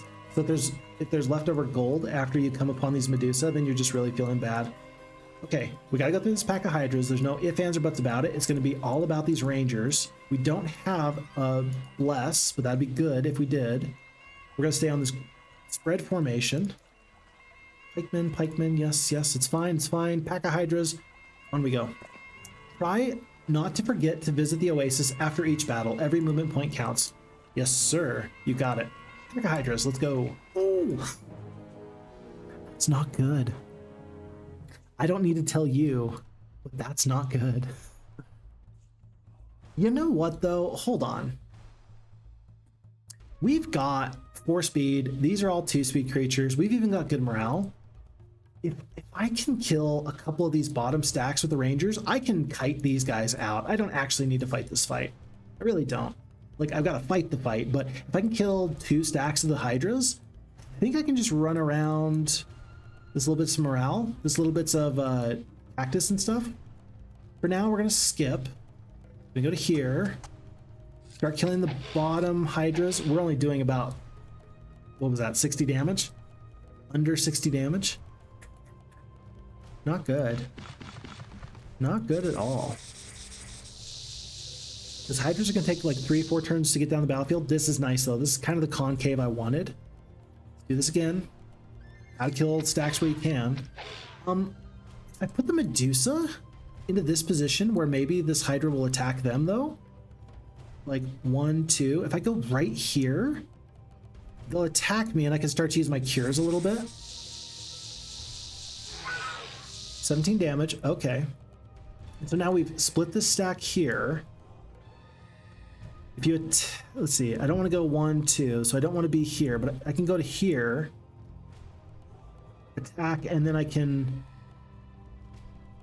let the Medusa stack it a little bit bigger. Hydras did 17 damage. Was that the low end or the top end of damage? Was that the low end or the top end of damage? The question is do I need to do my cure now or can I wait one more turn?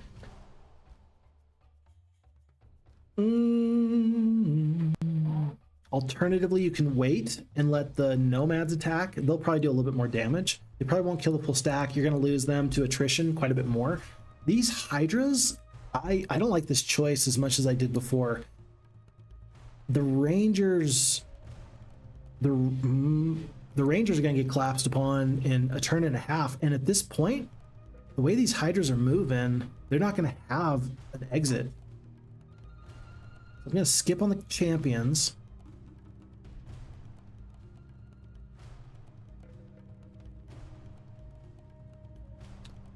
I'm going to attack and hope that the Hydras don't do 18 points of damage. They might, and I might lose a Medusa here. I do not. First cure. This guy's low enough that I'm not going to worry about him too much. I'm going to work on this group right here, and then I just got to skedoodle. These... Oh, that was perfect. Could not have asked for any better. You definitely need that good morale. And then when this guy attacks, I think that these two Medusa are going to go straight forward unless they could reach this guy. I'm not going to let them. 1, 2. So I'm just going to actually sit here. I'll take the damage from this one Hydra. Medusa's going to get a kill. She did not get a kill. That's crazy. Well, I actually really wanted that kill. It's not good. And then we got 40 HP here. I can barely not kill him, but I'll take the retaliation here. We'll mostly kill this guy. Good. We will definitely kill this guy. I can't believe that you didn't die. Why are you not dead?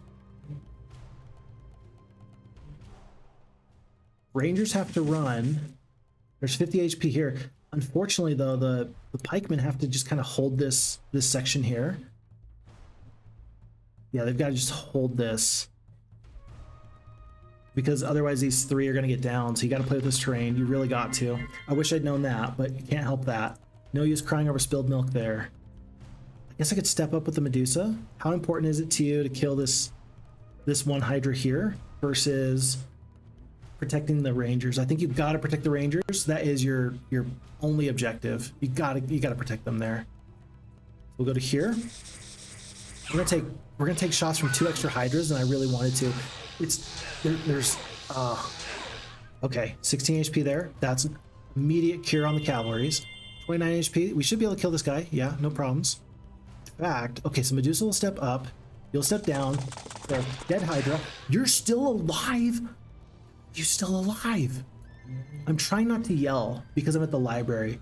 If I could yell, folks.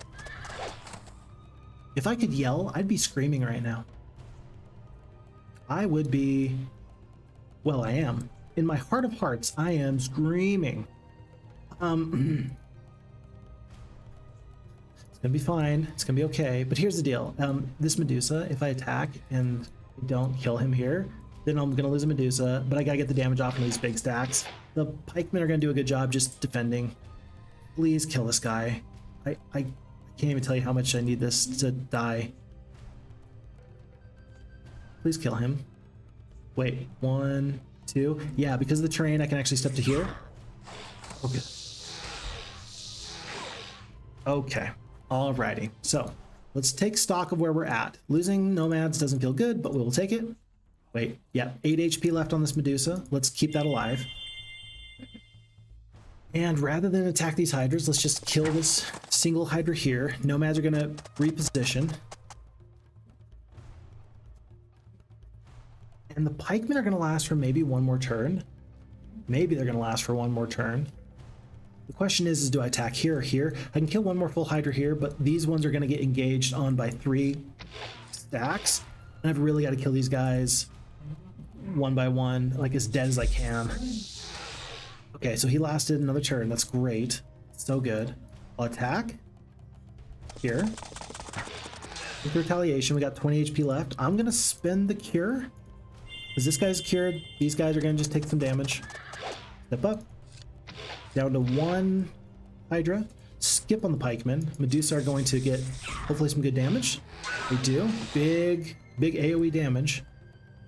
And pikemen, or rather champions, they should be able to kill this one Medusa. Not quite. But they're not going to die on the retaliation. Then Medusa can step up.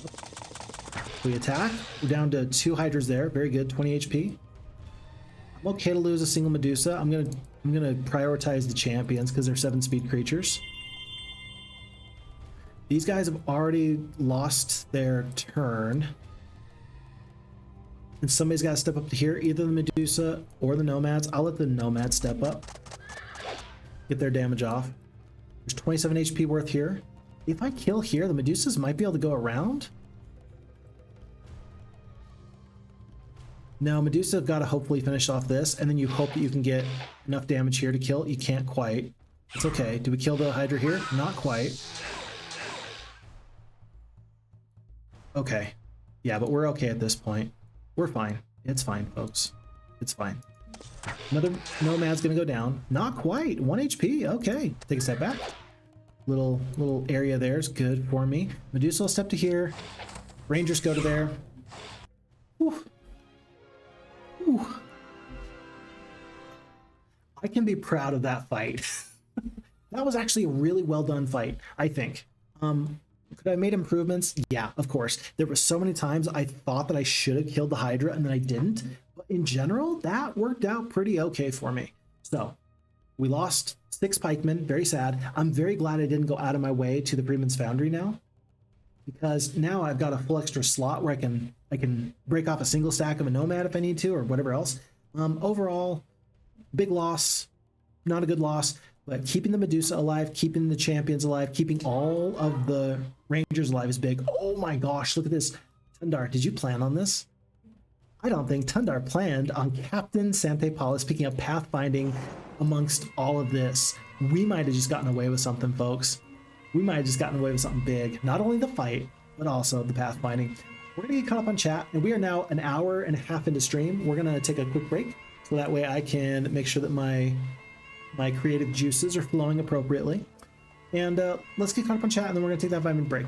So Tundar says, I'll keep an eye out for your next adventure to Phixxy. Very good, very good. And Tundar says, let me know when it's on YouTube so I can watch and engage with the viewers. Yeah, it's really great when the map maker is able to talk to the people that are enjoying the maps that the player is playing. Good stuff. Roman says, I'm still thinking how much easier it will be fighting Hydras with the hammer. It would have been a lot easier.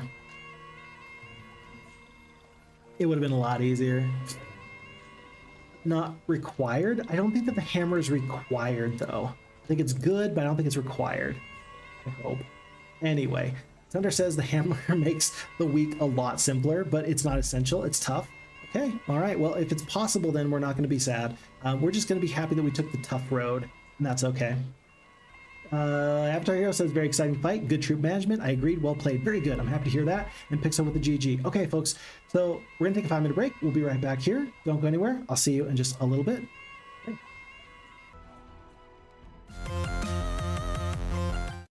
How embarrassing. That's not the right scene. Okay. We are back. So, folks, let's take the quick tour of where we've been and how we've gotten to this point. So we are officially, I don't know, 1 day into the scenario. Phixxy, 1 day? Have we not been streaming for an hour and a half? Yes, indeed we have. But we started off right here with Luna the Lunatic and her ghostly Sandro the Necromancer. He has guided her along the path through some ruins, through some nomads, and she ultimately was able to meet up with Tundar, who is, funny enough, our map maker. Tundar was able to go through and use the watering hole to great effect to clear out some centaurs, some goblins, some dwarves, and some zombies. Unfortunately, though we knew we could have defeated these ogre lords who were guarding this holy hammer for the +5, Phixxy messed up somewhere. Maybe when you play this scenario in Spritely's Darkest Hour, maybe you can do quite a bit better than I have so far. But with that being said, we were able to continue on our way through the oasis, through the stone liths, and that popped us right on over to this little area here, where we were able to go to the jail and meet up with Captain Sante Paulus, who has just completed a rather nasty fight against a couple of Hydras, and we are already told that we need to make sure that we are picking up every oasis. We need to make sure that we are fighting every fight. There's a lot to be done here.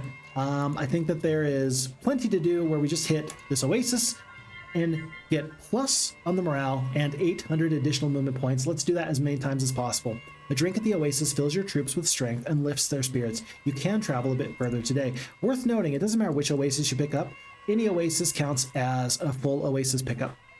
That melodious sound you hear, by the way, is the sound of these ruins, which I think that we ought to head to immediately. We're going to go straight in this direction, fight the pack of iron golems, and then we'll figure out where to go after that. One single nomad, just in case we get into a sticky situation. Whoa! That is officially what I would call a sticky situation. Captain Sante Paulus only has one real advantage as far as spellcasting go, and that's this cure, but I might have been overspending on my cures. I'm a little bit worried at this point. I didn't think I need to be worried, but now I'm starting to be a little bit worried because the spells are running low. Very low indeed, and that's all I got. Folks, this is all I've got.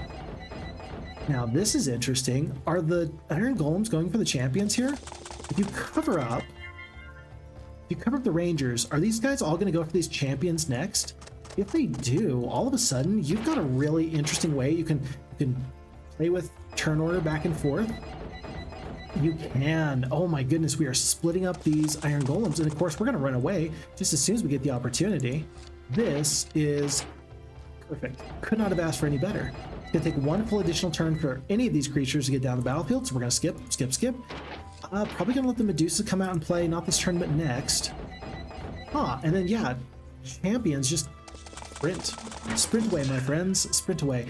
Now, what about this? We've got this long sort of way where you could get to the rangers if I step out of the way for you. Should I do that? Would that help or would that hurt?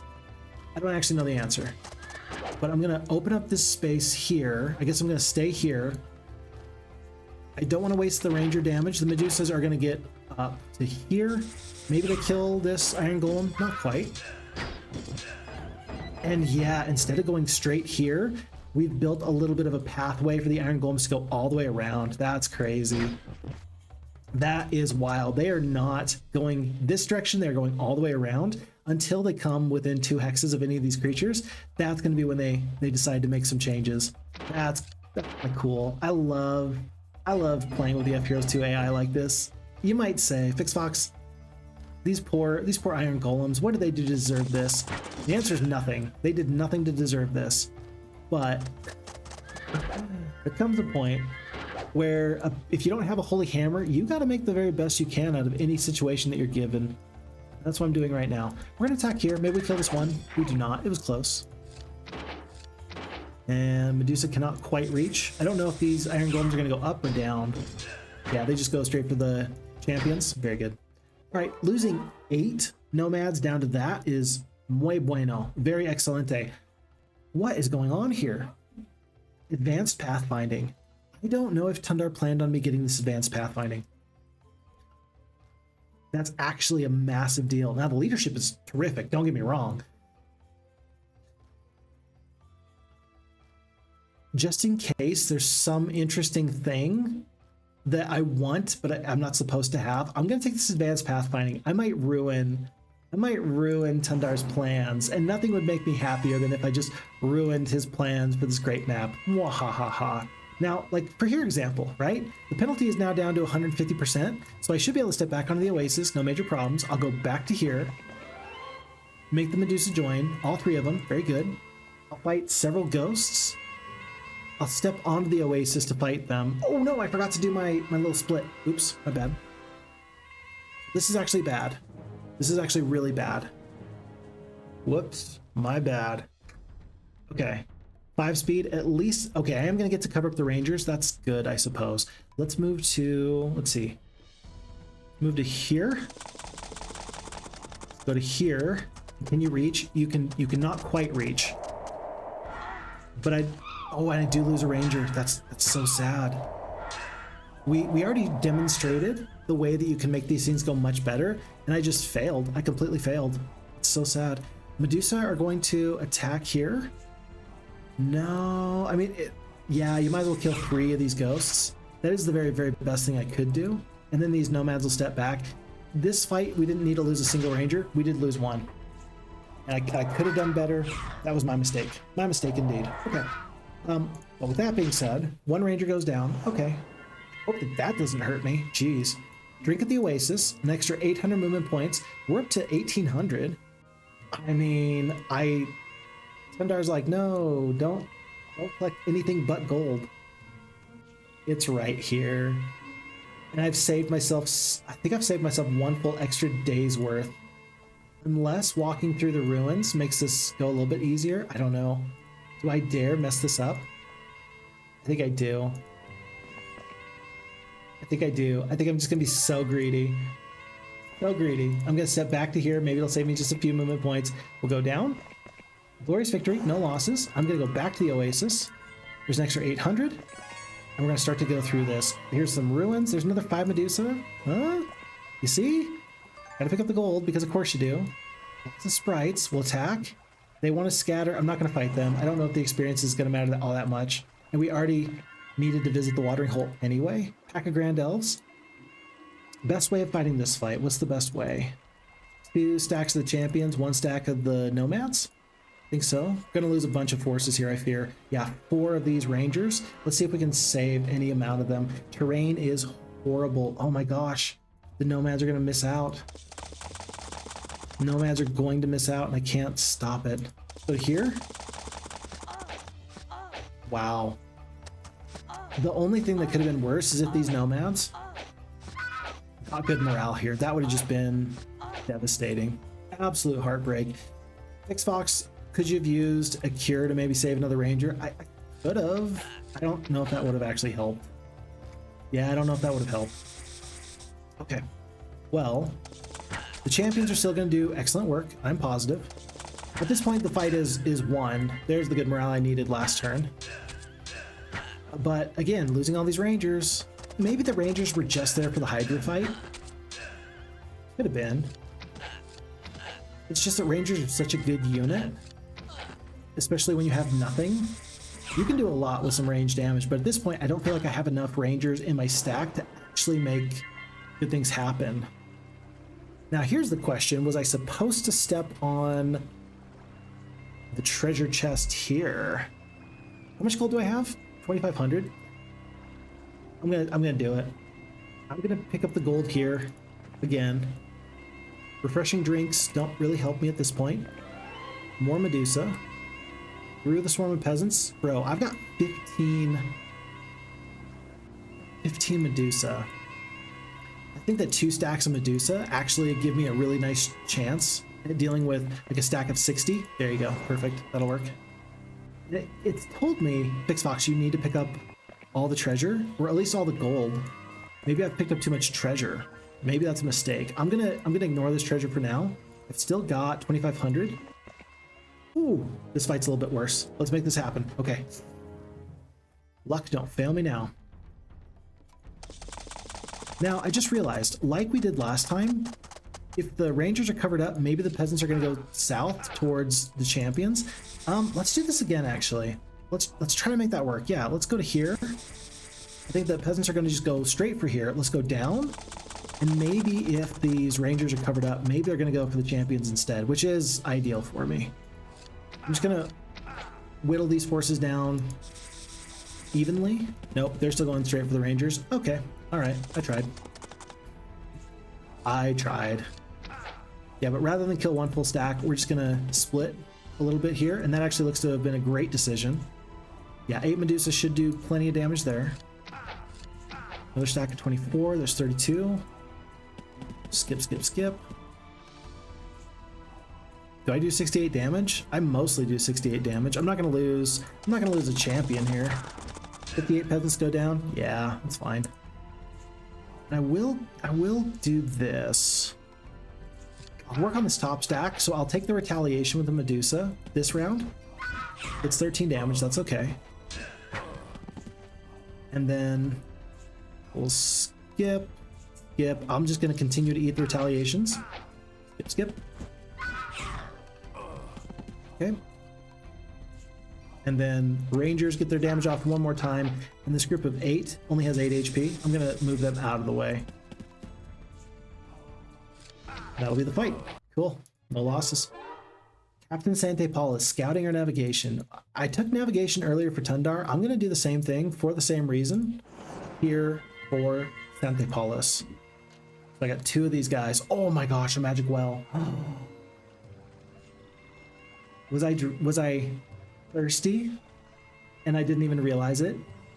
Have you ever gone somewhere or been without water for so long and you didn't even realize how thirsty you were until you were able to quench that thirst? Folks, I had a great thirst for water. And now this magic well has helped me. That's lovely. Perfect. Once again, treasure chests, pack of earth elementals. I believe I have to fight every fight. I'd love to get this artifact. Oh, I'd love to get this artifact, but I'm so scared. Tundar, I'm so scared. You've put me into this scary, scary position where I'm not sure if I can make this work or not. Now, a little bit of extra gold couldn't hurt anybody. I'm gonna leave all this though. I think I've already gotten away with as much as I possibly can. We find an elaborate container which houses an old vellum scroll. The runes on the container are very old, and the artistry with which it was put together is stunning. As you pull the scroll out, you feel imbued with magical power. Folks, you think a chain lightning is going to change my fortunes a little bit with 100 spell points? I think so. Now, I suppose you could have gone here, grabbed the artifact, and then hit the magic well, and then carried on. It sounds good, but I'm so terrified of not having enough movement points. Avatar Hero asks, are there a set number of different combat terrains and obstacles, or is it random where obstacles appear? It should be set. What you can randomize is like the creatures. You can say it will be some type of creature here, but you don't have to know what type. You can randomize a lot of things, but the actual terrain should be consistent from playthrough to playthrough. Good question. Very good question. Okay, earth elementals. I think that they're going to be in the same boat as these peasants.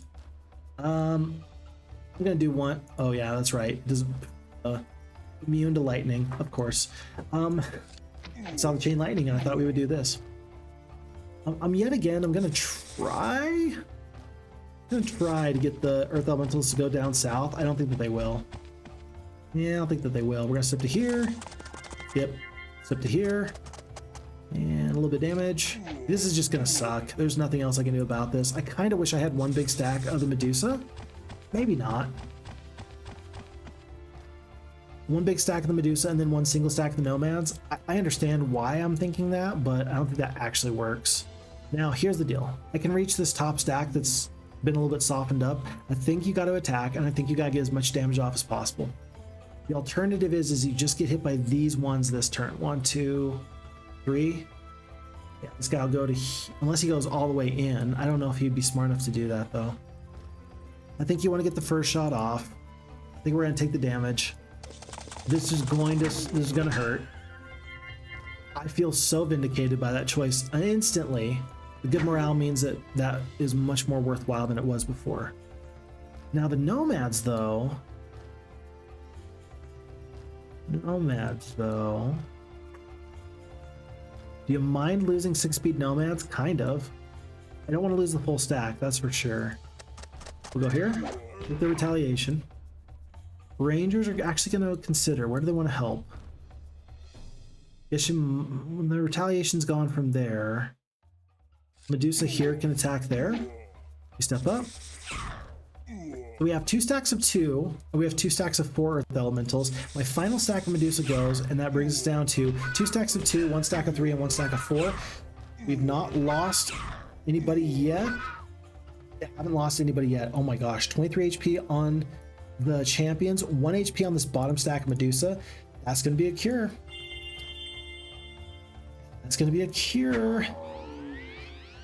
And then I'm going to use the Nomads to take out this guy. So I'll do the damage for sure. There's 29 HP on this top stack of Medusa, so I'm just going to clear the way and get good morale. They're just going to wallop this. Yeah, if we had an extra 5 attack skill from the Holy Hammer, these fights would be much easier. As it stands, this is working out okay. And if I'm Tundar, I don't know, you'd have to ask Tundar how he feels about it, but if I'm Tundar, I think I'm okay with that. Now, I did see the City of the Dead. Do you want us to fight the City of the Dead? We've got an extra 2,500 gold. And we have 2,000 movement points. Do you really want to bring the undead into your army, though? You got the advanced leadership. That'll give you troops of 3 alignments and the undead. So it'll be a -2 morale. And right now you have +3 morale only because you got the Oasis. You might need some ranged damage. City of the Dead though. Hold on, what do you gotta fight for that? I forget. It's not like a pyramid, so there's no vampire lords. I think there's a stack of liches in the middle. I'm trying to remember the most recent Final Invasion playthrough from Boris DK. Because City of the Dead's feature on that map. I believe it's liches in the middle, flanked by vampires. Not vampire lords, but vampires. 5 of them. And then 40 zombies and 2 stacks on the outer corners. So winnable, totally winnable, especially with the chain lightning. If you want to fight this fight, buddy, you sure can. Do I want to? I think you might need the troops. You've found the ruins of an ancient city now inhabited solely by the undead. Will you search? That's why I'm here. That's his glorious victory. It's vampire lords. Oh no, I thought it was vampires. That's a problem. Okay, but we do have a chain lightning, 240 points of damage. If you drop it right here, I think you definitely worry about the vampire lords more than anybody. If you drop it right here though, you're gonna end up hitting zombies one way or the other. I'm gonna attack here, they'll go down. Yeah, it went here, then there. I actually wanted to go just down the way. That's not good. So power liches are gonna get some damage off. I do have okay defense though, 4 defense, that's not bad. Not great. I don't care if the vampire lords get into the rangers. I just don't think it's gonna matter too much. Yeah, 3 rangers goes down. That was gonna happen anyway. Medusa get a little bit of damage off. I can't get the second stack in there. Not good.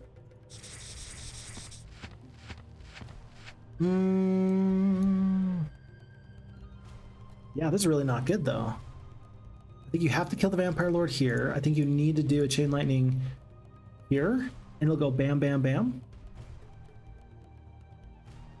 Or you just kill...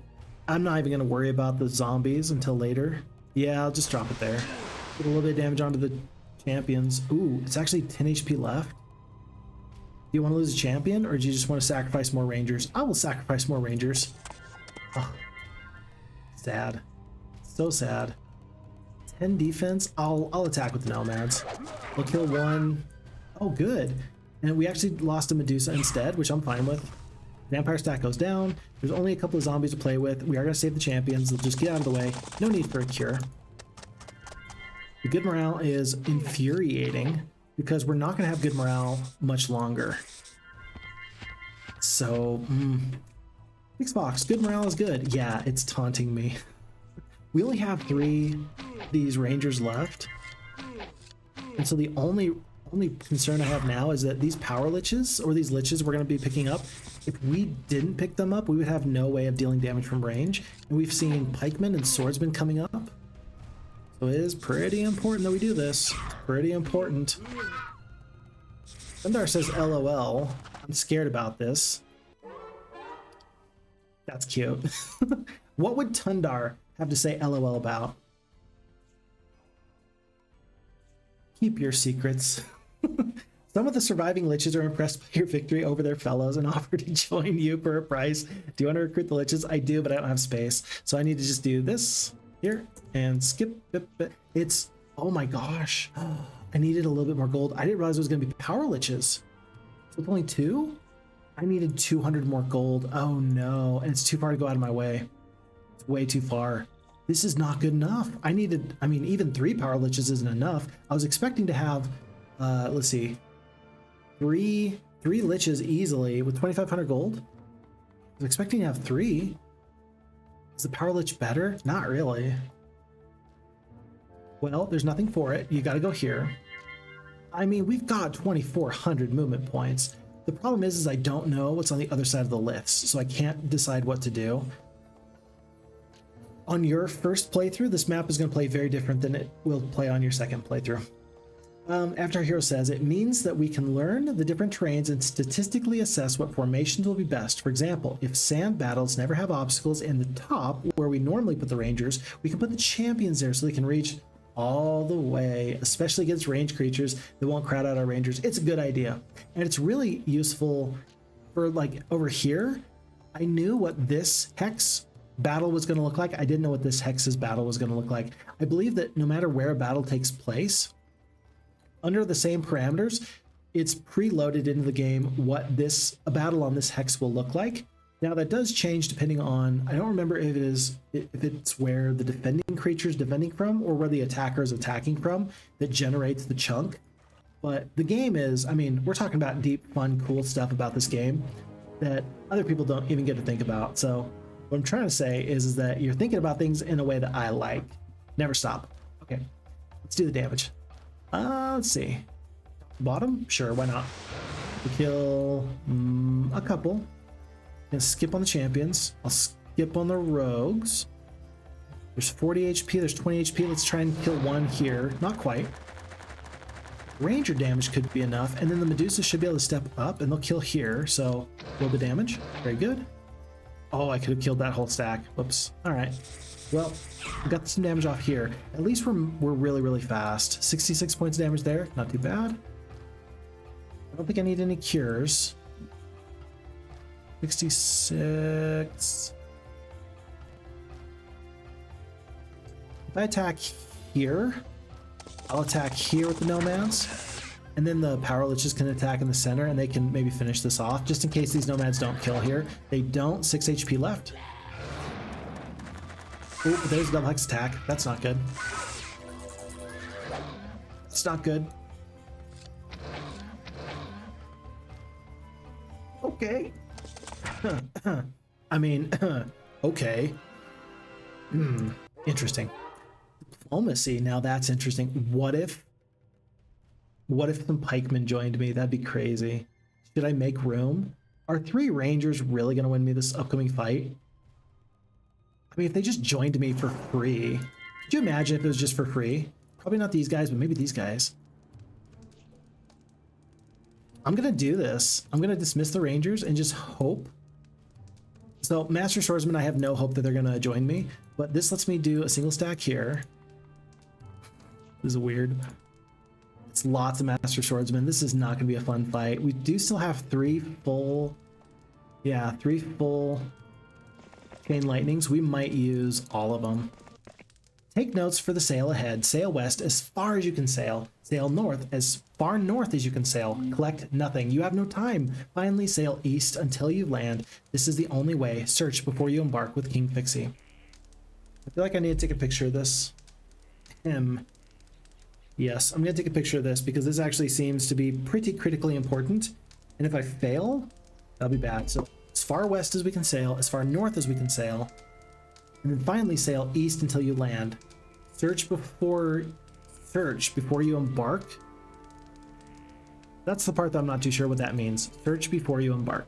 Okay, all right.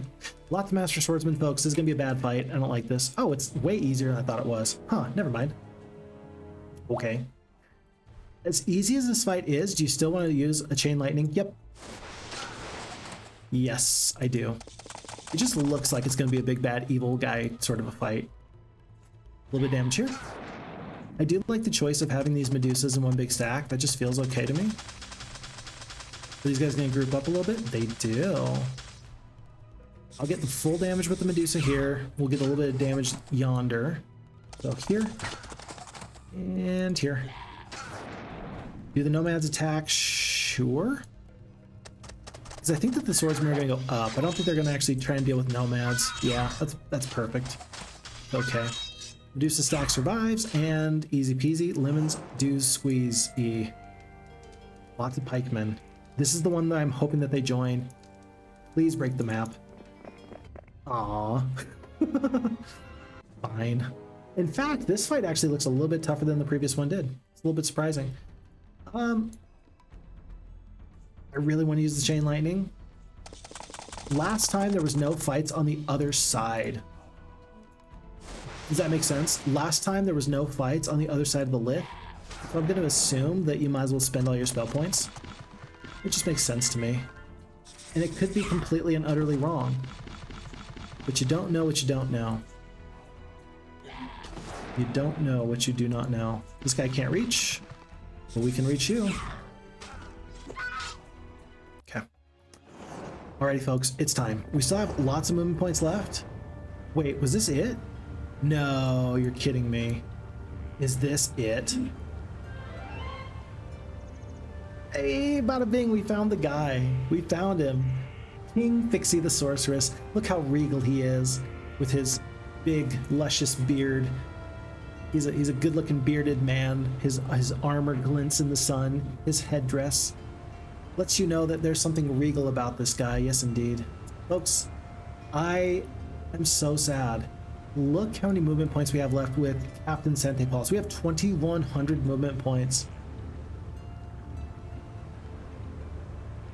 We could have grabbed so much stuff. We should have grabbed this for sure. There's an Artesian Spring. Like now that I know this, we should have grabbed this artifact, carried on up the way. I'm so sad.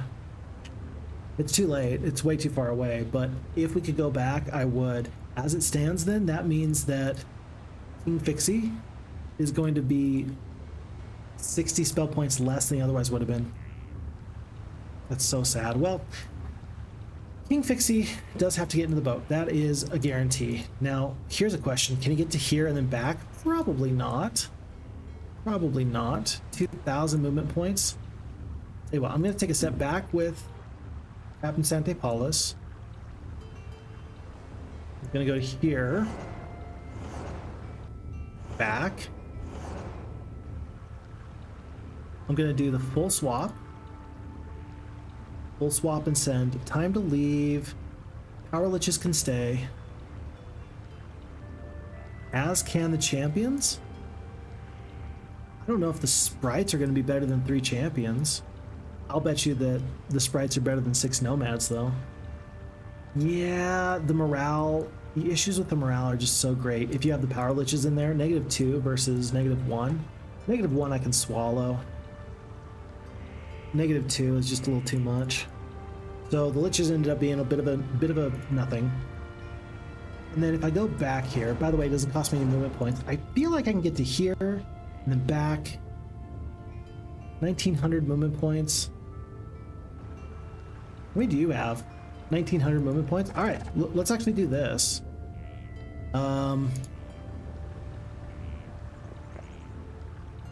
Let's do this to find out.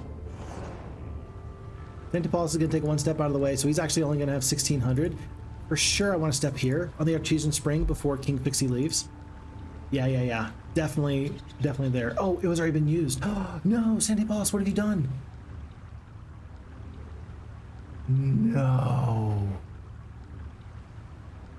No, I forgot. Sante Paulus stepped on it because it was just like I was logistically like making the movement work in my mind. Phixxy needed to step on that. And unlike in Heroes 3, you have 2 spots on the Artesian Spring in which you can step. We just messed this up. Tundar says you used it, bruh. Folks, unfortunately, we have to restart. And here's the thing. This actually was fine because the fights are not too tough. From where we have to reload so we can get the Artesian Spring, then we're actually going to be able to pick up this artifact because we're going to know that Captain Sante Paulus has so many additional movement points. This is actually like a curse in disguise. It's a blessing in disguise. It's totally disguised as a curse. It's fine. It's totally fine. And during the break, I did save to this point. So it's really sad, but this will work out fine. We'll be D2G says LMAO sabotaging the king. Yes. But overall, this is going to work out so much better. So there's going to be a lot of fights to fight. This is going to be not my favorite thing, but we're going to make this work. And because we've already fought this fight before, it's not going to be bad. It's not going to be hard. Don't worry about this. Now, we might have a little bit of interesting changes just because we might get different skills offered. That's possible, I suppose. Remember, these guys are going to go to the south. So we go to here, fight, and Medusa will step up to here. Yep, and they all go down. Some of them do anyway. Cool. All right, so again, we already know how this fight's going to go. Let's just go a little bit faster. Skip. And skip. Kill. Yeah, this is actually kind of funny. All things considered, this is maybe the best outcome that we could have hoped for. Which is really not... This is not how I drew it up. Let me just say that. This is not how I drew it up. I think that the 3 Medusa can actually do the damage here and deal with these guys pretty easily. 2 anyway. 5 damage there, 5 damage there. Okay, that's alright. At least we're not taking too much damage on anybody. 33 HP and 30. Down to 2 of the Iron Golems and 4. 2 and 4, not too bad. Champions are going to work on that stack to the top stack, the bigger stack. Medusa and Rangers will do the bottom stack. 30 HP left. Yeah, this fight's over. I just need to make sure that Nomads don't die needlessly. Okay. 29 HP. It's over. Alright. Yet again, I am going to take the Pathfinding, though. Like, I'm going to take the Pathfinding. It seems like it worked out for me. We're going to do that again. I'm going to go back, pick up the movement points. Here, gold, Medusa, buy all of them. Step to here, but this time we're going to do this actually correctly. Last time we didn't do this correctly, but this time we will. Here. Yeah, and glorious victory because no losses. We step right in front where we ought to. Let's go get all this treasure. Not all of it, but a lot of it. I'll go to here this time. Yeah, there's so much more treasure this time. My goodness. Glorious victory. Are we still in group formation? Of course we are. That does sound like something I would do, doesn't it? Okay. 5 more Medusa. Sprites want to run. Do we let them? We do want to pursue them. Last time we let them run. This time I'm going to fight them just because that's an extra fight. So that's extra movement points, I guess. Maybe that makes sense. Maybe I'm crazy. I don't know. Maybe I'm crazy. Maybe I should just let them run. How many Rangers does this cost me? It should just cost me 1, I think. Yeah, let the Medusa do the damage. The problem is that these sprites have no retaliation, so it does stack up if you're not careful. Looks like they didn't do a good job of focusing one fighting force. We're doing just fine on that. I'm going to lose another Ranger. I can't get in the way. I'll take the damage. We killed 2 sprites. A couple here. Oh, look, and they actually went south for the Medusa. Very good. All right, so 1 Ranger goes down. That's a watering hole here. And yeah, we'll step here. We wanted 2 stacks of the champions. Like so. And if I remember, we're just going to lose all the Rangers here. That actually looks like about as good as we could have hoped for. We're going to take that. Extra movement points. I will pick up this gold here. We got so much gold. Travel along the road. Up to 15 Medusa. We're right on track. Oh, that's right. I wanted to have 2 stacks of Medusa. That's okay. We're going to make this work. By the way, is Eliodart in chat? What's up, man? Nice to have you here. Welcome, welcome. Let's see. Eliodart says, hey, dudes, I'm pretty drunk after bar hopping. Wife's in bed. Chicken's in the oven. Living my best life. I am thrilled for you. Trust me when I say that nobody is so excited for you, or more excited for you than I am at the moment. Yeah, what kind of chicken? And how was the bar hopping? Hopefully it was just a good time all around. Did you go by yourself? I mean, surely you didn't go by yourself, right? I don't know of anybody that goes bar hopping by themselves. Really, it's just a good idea to go out with the lads, as it were, right? Go with a couple best buds. That just seems to be what I would do anyway if I were you. Here's the thing, though. I'm not you, so you tell me what's up, and I'll believe you. Okay. Peasants, we're slowly whittling them down, piece by piece, bit by bit, until they're all taken care of. Skip, skip, skip, and yeah, we only have 2 big stacks of 63 left. There's only 1 stack of 63 left. Rangers are mostly going to kill that. I think at this point I can just attack. Yeah, I can just attack. Just end this. Okay, there you go.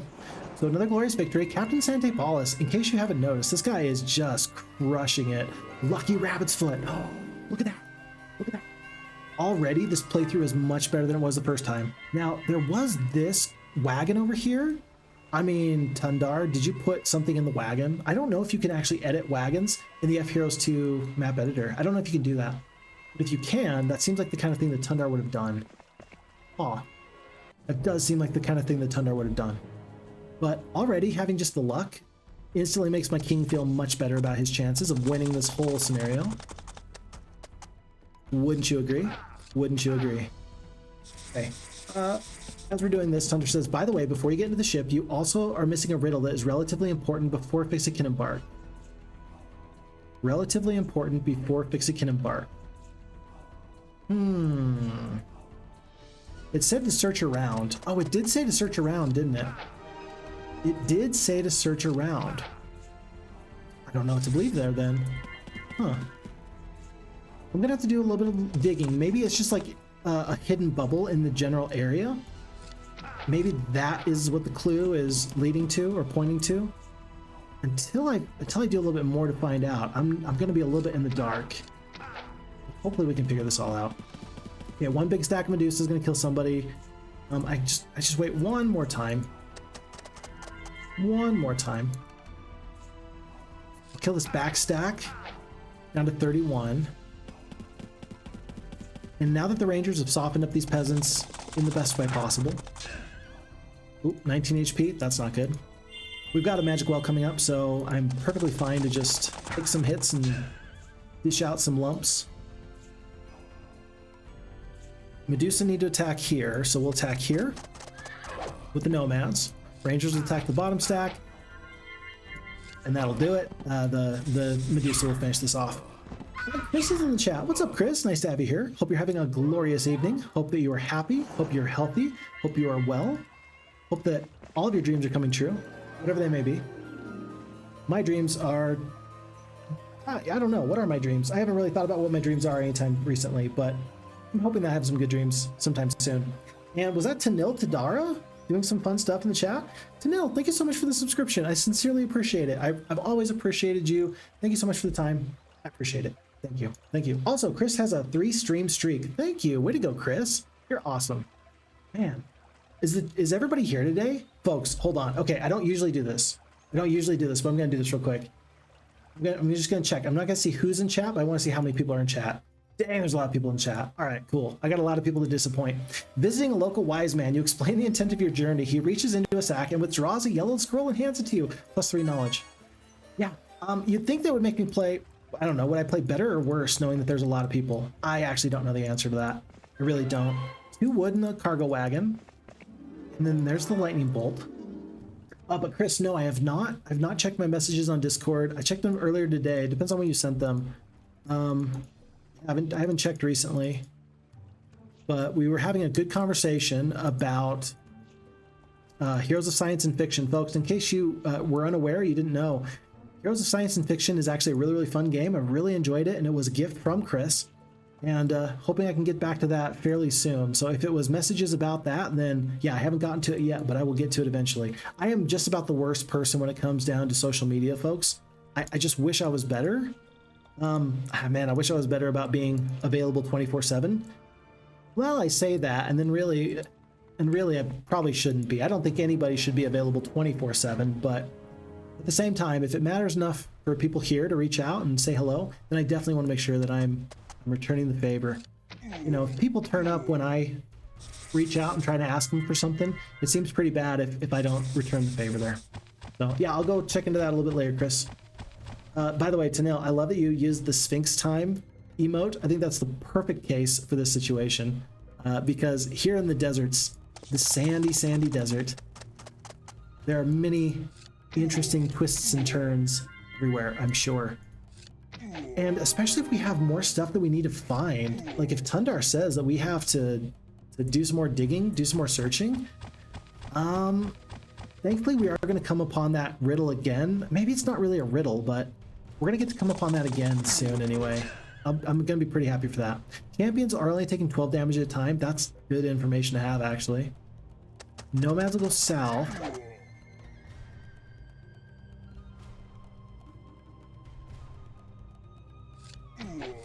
I'm still going to try and kill stacks where I can. My 2 stacks of Medusa are killing 1 and 2. I specifically did this. Oh, that's great. I specifically did this way, so that way I could send the 7 stack up here for this group that's already like a little bit weaker. We've taken out one full stack of the Earth Elementals. We've gotten good morale twice in this fight so far. Big stack of 4 gets a little bit of damage off on the Medusa stack. Perfect. 28 HP left on the champions to the south. Rangers are going to help support this, as will the Nomads. We have one stack of 4 Earth Elementals and one stack of 2. 13 HP left on this top Medusa. I'm going to do the cure. It seems like it'll be fine for me. We actually have many more spell points this time than we did last time because we did pick up that scroll before we hit the magic well. So Sante Paulus should spend spells all day, every day. Just every opportunity he gets, he should spend some spells. Now, I think at this point we have to fight this City of the Dead just because we need the movement points. We have 1,400. Yeah, I definitely want to make sure I have enough here. So let's do it like this. Let's do the Rangers here. No, you don't want the group formation. No, if you're going to drop... Okay, let me think about this. If you're going to drop a Chain Lightning, do you want to drop it right on the Power Liches, or do you want to drop it somewhere else? I think that you've got to kill one full stack of the Vampire Lords first, and then devote the second hit to the Power Liches. That just makes the most sense. Yeah, and so you don't want to be in group formation. You don't want to do this closed formation where you protect the Rangers from the Vampire Lords. I think you just suck it up. Just take the damage, dude. Feels bad. I know. I know it. You know it. We know it. But you gotta do what you gotta do. So I'm gonna lose a couple of Rangers here. It's gonna be very, very sad. Will I search? Will I fight? Yes, I will. Losses look horrible. But with that first Chain Lightning, instantly that takes out one full stack. And then another full stack on top of that. I really do hate that it goes Vampire Lords, zombies, and then Liches. I bet you it wouldn't have done that if I went here, here, here. Maybe I should have... That might have been a mistake. I had an opportunity to fix my mistakes and learn for the better, and I think I might have failed. Okay, alright. 25 damage goes on to the Medusa. Not bad.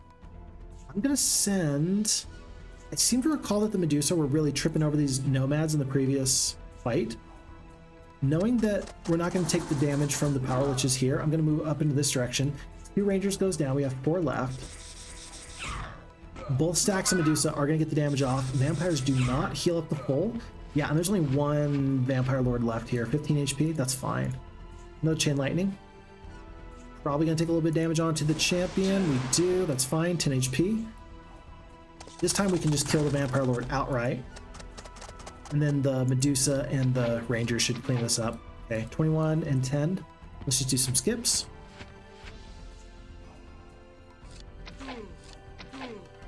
And I guess I don't need to spend the cure. Maybe the spell points will matter later. Tough to say. I don't know if the spell points will matter later or not. I don't see how they could. But I don't need to spend the spell points for a cure, so I just won't. Because we only have one stack of 2 zombies and one stack of 8, so it'll be fine. We'll kill the group of 8 here with my stack of 7 Medusa, and the stack of 8 will kill the 2. And 2 Rangers lost is not too bad. So based off of what we've seen now, the pathfinding is vastly superior to the navigation. There's only one boat up there. So we're gonna do it just like this and take the pathfinding instead. We do have at this point 4,000 gold, so we actually pick up 4 Power Liches. That's better than it was before. Maybe I'm gonna later regret taking all of that though. Maybe that's gonna be a mistake later. We'll see. Okay, so it's gonna be all Cyclopes for days. We win this fight without spells. With spells is gonna go much better. Was this always 2, 4, 6, 8, 9? I guess this was always 9 Cyclopes. I guess it was. Okay. All right, folks, let's go. Let's make this happen. Chris says, I don't want my dreams to come true. They're very disturbing at times. Hey, you and me both, pal. I don't know. That just seems like that's right up the alley of be careful what you wish for, right? Like, I think we've all heard that one before. Be careful what you wish for. And so if we actually did get what we dreamed, how much worse would our lives be? Actually, a really good question. Really good question. That is 2 instances of good luck. Absolutely smashing our opponents. Very good stuff. Very good. I should kill this top stack here. I'll try. I should kill this bottom stack here. I'll try. I should at least make this guy mad. I do. And then he makes me mad because he paralyzes my Medusa. That's okay. That's okay. Could you imagine? What a fun prank that would be. The Medusa are paralyzed and the whole rest of the army just starts like walking through the desert. We're like, hey, you got to catch up later, man. Best of luck to you. We'll see you when we see you. Bye. Okay, I'm gonna try this diplomacy thing again, believe it or not. Believe it or not, I'm gonna try this diplomacy thing again. I'm not gonna dismiss for the swordsmen because there's just no way they're gonna join me. I really want these pikemen to join me, like so badly. Okay, for the sail ahead, finally sail east until you land. This is the only way. Search before you embark with King Phixxy. Oh, search before you embark with King Phixxy. Okay, so if Sante Paulus steps on something, maybe it's something that would be meant for Phixxy. That actually makes sense to me. That actually makes a lot of sense to me that I might need to make sure that I'm stepping in the correct time and the correct place in all things. And look at this, Chain Lightning. 50 hence. Yeah, Sante Paulus is not going to have this lightning bolt when all is said and done, so he might as well just spend this. I wonder why I had the Mass Cure.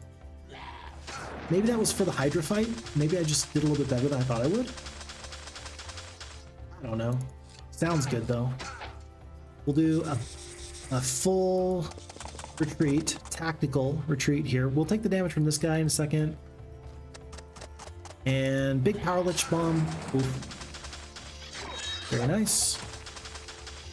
Oh, I didn't think that the Nomads would get hit twice there, actually. That's a little bit surprising.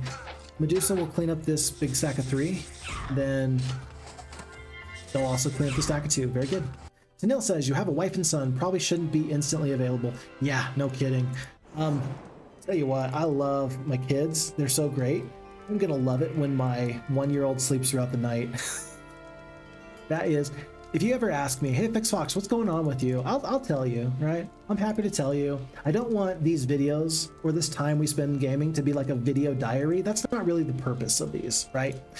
But it would be really, it'd be remiss, you know? It'd be remiss if I didn't at least tell you that, hey, these random things come up in my life occasionally. And right now the thing is lack of sleep. My dear sweet wife has carried the brunt of the child rearing at night while our 1-year-old's been going on. And it's been really interesting because for my first kid, he was just bottle fed 100%.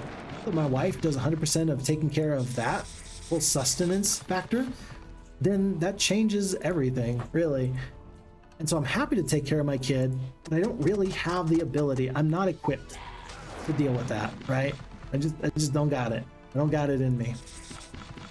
So it's all interesting to just kind of sit and say, huh, why is it that when the kid is waking up in the middle of the night that I'm still dealing with it?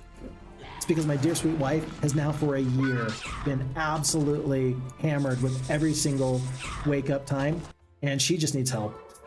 My dear sweet wife just needs help. So if I have a couple of extra dark circles under my eyes, folks, just know that I've earned them, and hopefully I can help my dear sweet wife be happy.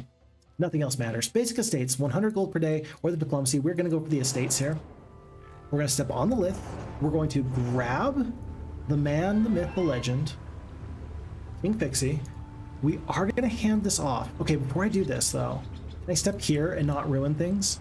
I think I can. I think last time I stepped here and then up. So I'm going to hand everything off, put in the artifacts. I'm going to step over. Liches stay. Elves go. Yeah, and now we've actually got good morale. So this bad. This good. We got all the artifacts.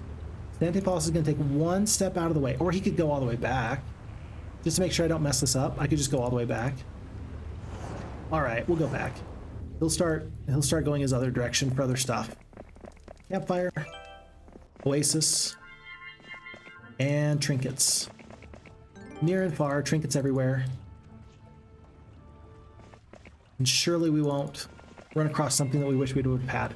So meanwhile then, I will go, let's do the full loop here. I'll go south, the corner. Hey, bada bing, my king, I found something useful. And since we have pathfinding, we don't have to leave it for luck. This is perfectly useful, my king. Perfect. So Witch's Brooch of Magic +3 on the spell power and basic pathfinding. So you see, if Captain Sante Paulus had stepped there, then we would not have gotten the basic pathfinding onto King Phixxy. So Tundar, thank you. I appreciate it. Good stuff. Good stuff. A drink from the spring fills your blood with magic. You have twice your normal spell points in reserve. Folks, at this point, we got 160 spell points. We have a chain lightning scroll. We've got pretty good fighting forces, including 15 Medusa and a couple of nomads. I think we're good to go. Unless there's something else that I'm unaware of, it is time to hop into the boat and set sail. Remembering that we cannot pick up the shipwreck survivor, though he may want us to. We're going to go as far to the west as we can, and then as far to the north, and then as far to the east, and just hope that we are able to land eventually. And with that, we've done it. It only took us 2.5 hours, but we actually got from month 1, week 1, day 1, on to day 2. Yay! Let me get caught up on chat, and then we'll figure out where we go from here. Okay. Wolby D2G says you have a life and a kid. Yes. Yeah. So being available 24/7, really not a good idea. It's a place to go. Unless Wolby D2G, unless you were being like, huh, you have a life?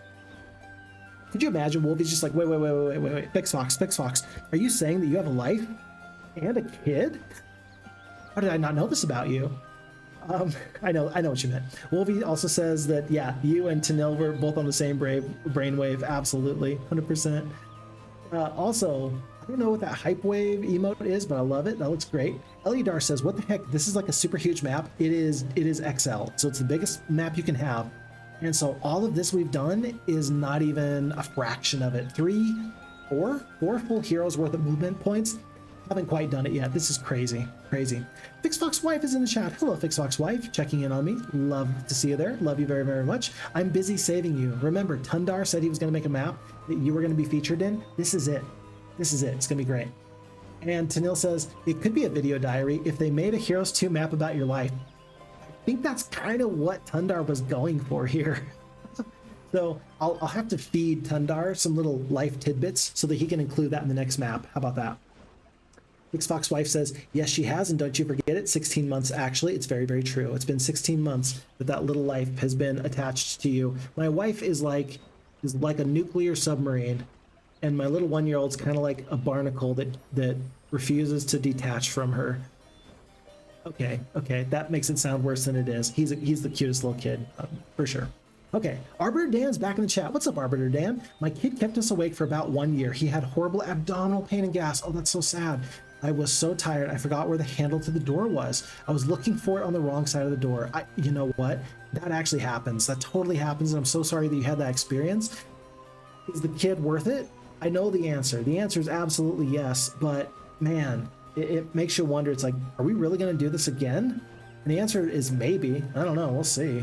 Because kids are a stress. And I think that most everybody here is a parent. Not everybody.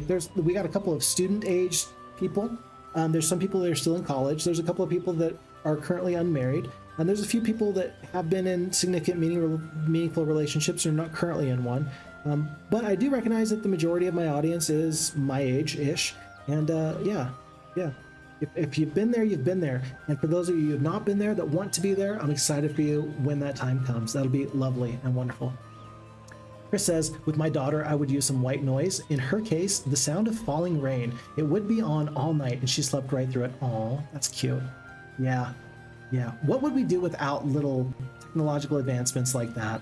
I have to say. And Arbiter Dan says that they used the music instead, ATB, engrossing moments. I don't know what that is, but it sounds like Chris knows what that is.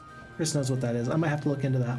Tundar says, my LOL was because the Dead City is a way to quickly get your heroes to your castle later by the retreat cheat. Oh. Tundar, what have you done? That's not good. Okay. So, well, these heroes are now stuck here. Best of luck, guys. Never leave. And Chris says, yeah, they do know about ATB. They were a raver when they were younger. Gotcha. Cool. Avatar Hero says 2.5 hours to play 7 days of Tundar Spritely map. Reasonable. One day indeed. Avatar Hero says a foxy wife submarine. That's a little funny. You know what? Every time that a pregnant lady goes swimming, she is technically a human submarine. And Tundar says make sure Luna does a good scout to see how another playthrough could have made it easier. Okay, I will do that. Roma says, in Doctor Who, the protagonist said that people have terrible memory. If it was better, there would be no wars and no second children. That is a great way of putting it. I love that very, very much. Yeah, I love the Doctor Who series. Unfortunately, I've mostly only watched Doctor Who through YouTube Shorts, but I can already tell you that I love the Angels. Well, definitely the first instance where the Angels came through with that Doctor. I love the monsters. I love the creatures. I love the intrigue in Doctor Who. I love the whole river song situation. There's a lot of things I like. So basically, I just love the David Tennant version of Doctor Who. It tells you what little I know. Okay, folks, I'm going to take a 5-minute break because we've been at this for another hour now. So let's take a 5-minute break and we'll come right back here. I'll see you in just a moment. And we're going to hear a message from Mushanki Pei, the man, the myth, the legend, and in this playthrough, our enemy? I guess so. So see you back here in about 5 minutes. Alrighty, we are back. Folks, message from Mushanki Pei. Woohoo, you've broken out of my jails already. Ha, you are a brave king, aren't we? Tell you what, I am keeping your wonderful wife here in my castle. If you can find me, you can have her. In the meantime, enjoy my wardens. I don't know why I started to read that with the English voice actor for Archibald from the Heroes 2 campaign, but that's officially how I read that at some point. I know Mushanki Pei. He's a really nice guy. I don't think he would sound like that ever, but yeah, he had a little bit of snidely whiplash going on there, that's for sure. Phixxy, we've only got 7 days left. We got to get going here. And the best way of doing that is actually to probably hit save to make sure that we are here. I'm going to do Phixxy 2 just in case. Who knows, Phixxy 1, maybe I want that for later. And so we're going to go past the mermaid. Captain King Phixxy, just a reminder, on the journey I've set for us, if we do not sail direct, we will miss a day. And if we miss a day, we cannot recruit dwarves into our forces. So I wish you good luck on the seas. Well, I'm just going to do what I was told to do, which is go as far this way as I can, and as far this way as I can. Uh-oh, there's a treasure there. Wait, I shouldn't get the treasure though, right? Yeah, don't get the treasure. Let me go as far this way as I can. And then land? Aha, we've done it. Folks, my failures are not compounding upon themselves. We will persevere. How close was it? It was literally to the T. So I guess I should never trash talk the sailor's astrolabe of mobility ever again. Okay, there you go. So we've finally made ground on this area. Hopefully we can pick enough treasure to make all this worth our while. We got estates here. Oh goodness, I need all these heroes to go get that. I need Tundar, I need Luna, I need all this. Well, for now, I'll tell you what, Tundar told us that we need to go check a couple of these free things here. Apparently back in this direction, maybe I can do a little bit of digging. Maybe there was something here I missed. Hold on. Let's go V for view map. Is there anything I missed? Artifact there, but that would have been bad. I don't see anything in the tree line, but maybe if I'd stepped somewhere, it would have been better for me somehow. Wait, what's that? Oh, I thought that I saw my horse rear up. What's this? A horde of peasants? A horde of peasants is going to be useful to get me out of trouble later. So Tundar said that he LOL'd because the City of the Dead was actually meant to provide me a way to get my forces quickly out. Because it's gone now, at least I have one horde of peasants that I can maybe use to escape quickly in the future. So my best hero, maybe it's Tundar, maybe it's Luna, I don't know. I don't know who my best hero is. It's probably Luna because she's got the chain lightning. I'm likely going to try and send her back. Then again, Captain Sante Paulus, he's level 7.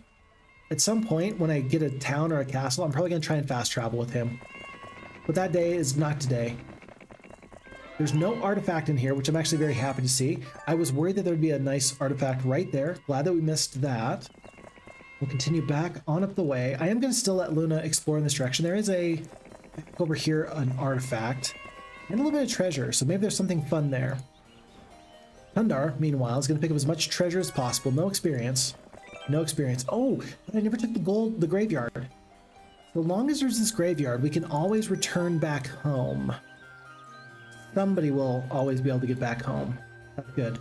Mercury, 1, 2. Treasure chests here. Yes, yes, good, good. There's a windmill and an observation tower. I should probably pick up that observation tower fairly soon. Windmill, everything's fine here. I believe that at this point, the map plays fairly straightforwardly, which is ideal for me. Yeah, so whoever gets this artifact, the +5, they're going to be just the coolest person ever. And they're going to get the opportunity to probably lose to a couple of peasants. Very good, I'll take that. On to a new day. We see for the first time somebody to the north. I don't know who that was, but I'm scared. My king, I have discovered that Mushanki Pei rules his lords by keeping them unable to connect using magical barriers. It seems that there is little trust between the powers of Frithmir. Perhaps we can open the gates and have them wage war between them? You're telling me that everybody's against everybody. And so if I can make green fight yellow, or yellow fight orange, or purple fight orange, could work. I like that. Typically, I don't get to see this sort of opportunity. I love that. That is not only good storytelling, but that's just something that makes me happy. My day is better because of that. We pick up this observation tower, and look, we do get to see a hill fort. We see giants. There's one of these barriers. Aqua barriers, indeed. Artifact, can't quite tell what that is. I don't know what those unicorns are guarding. Maybe an ore mine, ore cart, perhaps. Aqua tent here. Okay. Lots of rogues. Archmagi guard the tree city. I'm looking for the little tree houses in the tree line. Tundar loves to do that, but I haven't seen that yet. And there is Frithmir. So I don't know if this is going to be the end of our story or maybe the first castle we take. I just know that King Phixxy needs to get there as quickly as possible. This windmill is inaccessible. Sante Paulus is going to spend the time, grab the obelisk, of course. Oasis has already been visited. And so I'm going to let him pick up. Let's see. Let's do this correctly, folks. Let's not be hasty. 13 nomads here, 10 here. But any forces that you pick up that are extra are going to stay here unless you send somebody back with a boat. Highly unlikely. So I think that you want to make sure that you only spend what you need. And several ogre lords. What did we say it was? 9? Oh, hold on. Captain Sante Paulus, he doesn't have good artifacts. He's got good stats. But Luna straight up is going to do a chain lightning like 2 times. Yeah, let's just get her up to full spell points, and then she can defeat the Ogre Lords by herself. That's the play. That's the play. So for now, let's have her do this. Oh, Luna, darling, I do hope this wasn't the first day. No, it was not. In the middle of a patch of dead and dry vegetation, to your surprise, you find a healthy green 4-leaf clover. Very good. Nothing else hidden in the trees. A little bit of gold. Yes, yes. Yeah, but this little group of peasants, that's very interesting. There's no such thing as a misplaced hole in Heroes Might and Magic 2, and there's also no such thing as a misplaced horde of peasants. Didn't think I'd ever have to say that in my life, but here we are. So with that, if Luna can get up to full spell points, I mean, there's a magic well over here. Day 3. I'll fight these guys. They're going to get a little bit of growth. I'll fight them in week 2. It'll be fine. I'm not worried about it. So meanwhile then, it doesn't really matter where I go or what I do. We've already got a plan. Windmill. Extra forces here. Pretty soon, I'm not going to purchase any of these nomads. I don't think that I'm going to need them. I think that the 4 power liches plus the champions will do it for me. I'm not going to purchase any other forces. Graveyard. Luna can defeat all that with just her chain lightning. She can do that. Okay, now back to the main story. King Phixxy, excuse me. 0 attack, 2 defense, 5 spell power, 8 knowledge, tons of spell points. I don't know if I should be taking gold or experience here. I do need to get a lot of levels here. I'm going to start taking the experience, and we're going to build a good hero. +1 spell power. We've got the archery. The spell power is great because we do have the chain lightning. The archery is great if you're going to be a sorceress of any kind of fighting renowned. I'll take the gold here, though. First bit of sprites. And a bit more gold here. A few more sprites. Wait a second. Am I not supposed to pick up all these sprites? I don't know. I assume that this is fine. I assume that you were meant to pick up all these sprites. I'm not going to pick up that group of sprites just in case I'm not meant to. That would actually be horrifically sad if I was supposed to bypass all these sprites in order to get somewhere else. Wow, I have mirror image. I had no idea. Okay, big chain lightning. Tons of damage. Elves are going to attack this bottom stack. Hope for good morale. Not likely. And it's going to cost us 2 of the elves. All right, that seems fine. And then from here, I can actually just hit Q to end the battle. It should be just fine.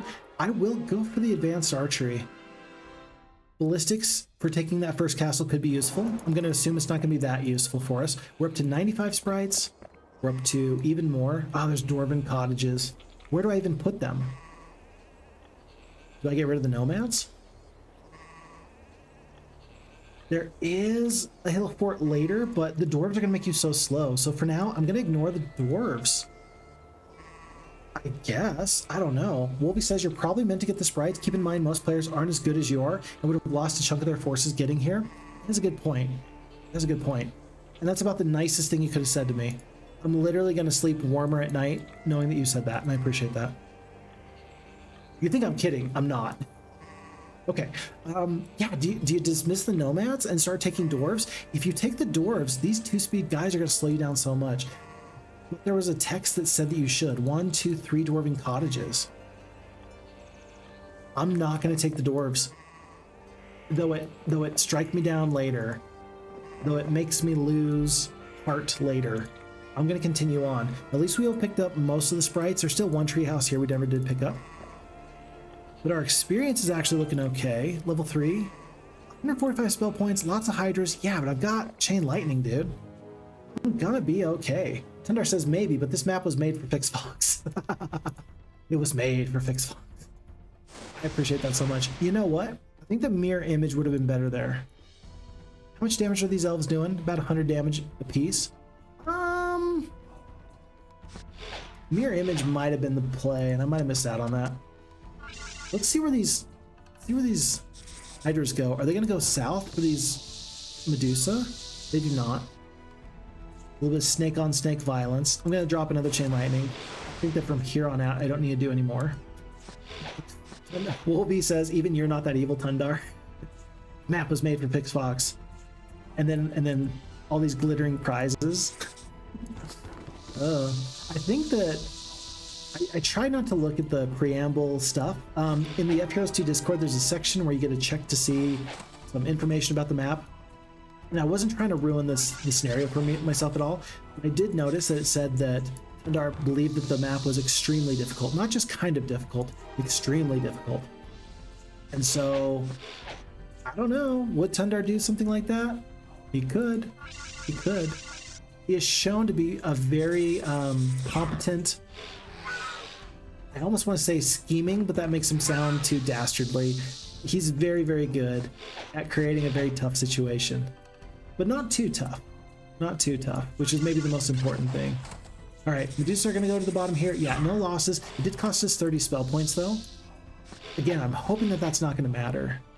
After we get a castle, I think that the map is going to just play normally from there.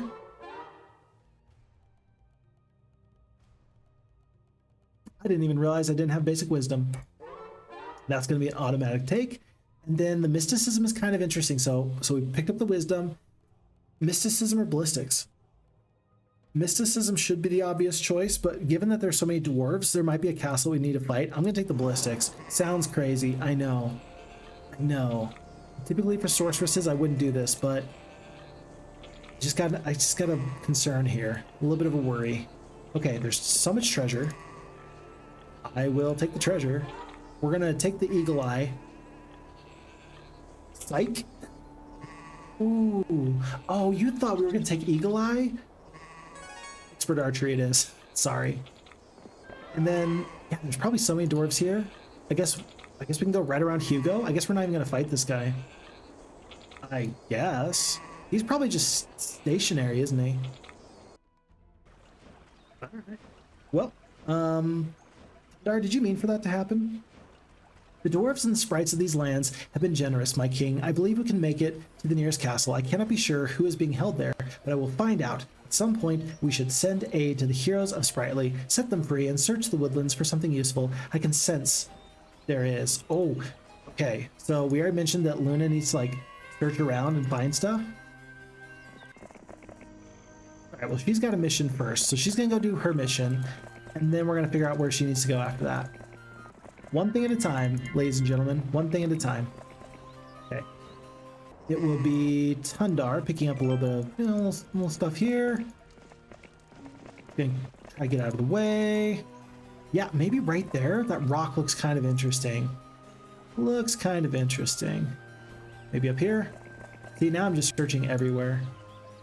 Gold? I didn't even see that gold. Oh, that's why I couldn't get into the windmill. There was a patch of gold right at my feet. Is there anything else I haven't seen? There's a patch of ore. Completely bypassed a patch of ore right there. Okay, let's go grab that. Lots of treasures. Very good. And then, unless I need to fight this guy, I'm just going to bypass you. Maybe he's got an artifact that'd be really good. I don't know.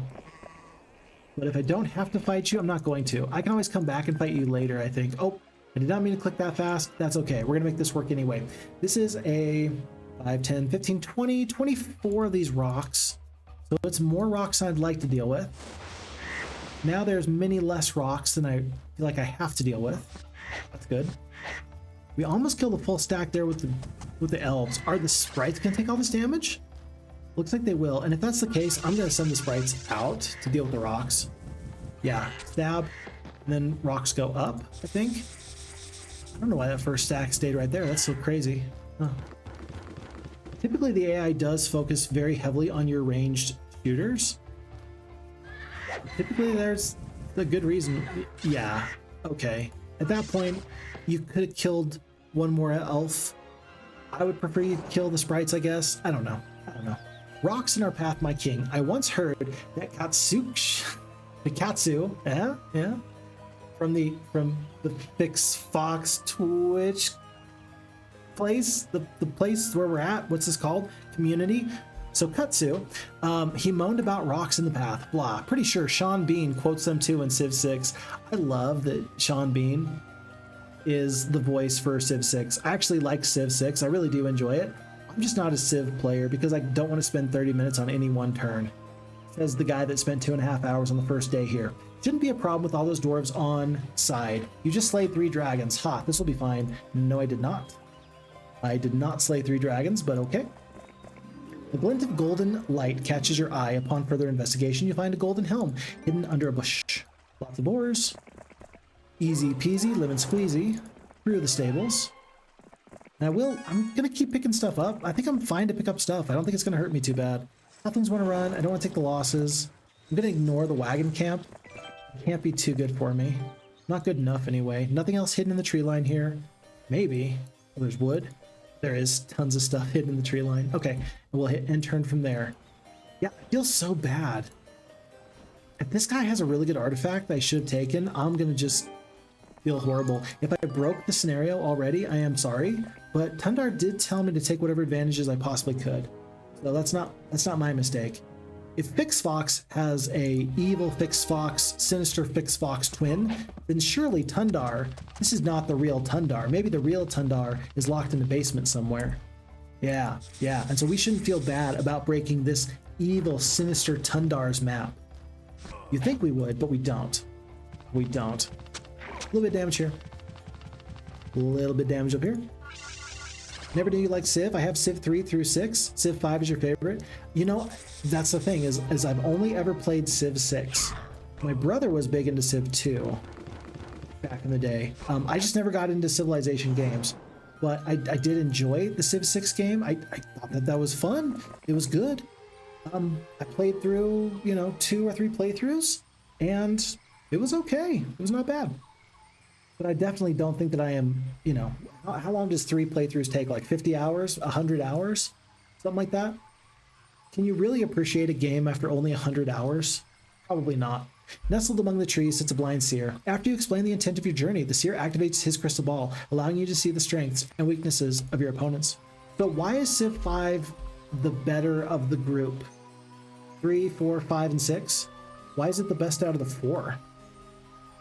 It feels like the Civ 6 DLC content makes it, I don't want to say needlessly complex, but it makes it complex in a way that I didn't really love. And so I didn't go for the DLC type content. but I could definitely see where if you've got a lot of experience with the game that it can provide a unique and fresh twist. I imagine that you didn't have as much extra bells and whistles in the earlier versions of Civilization, so I don't know why Civ 5 was your favorite. I wonder how different it is from game to game, right? Exactly how different was Civ 5 from, say, Civ 6. So we are blue. We have nothing. We are at the end of pretty much everything. Gold in the treasury? Okay. Got nothing to spend it on, though. Wooden ore? Okay, all right. Obelisk found. We're actually number 1. We're tied for number 1 because we picked up 1. That's good. And then artifacts, army strength. That's pretty bad. Well, we found Mushan Kipe. We're going to have to look out for Maximus, Sister Eliza, Brock. They look to be tough heroes. If we see them, let's ignore them. Deal? Deal. Alrighty. We do pick up a Shrine of the First Circle. Magic Arrow. Very good. I think let's see, day 5. We do have to get here. Oh my gosh, folks, I think I messed this up. Look, we got to go to here and down. We only got a few more days. I don't think I have time. I think I might have wasted too much time.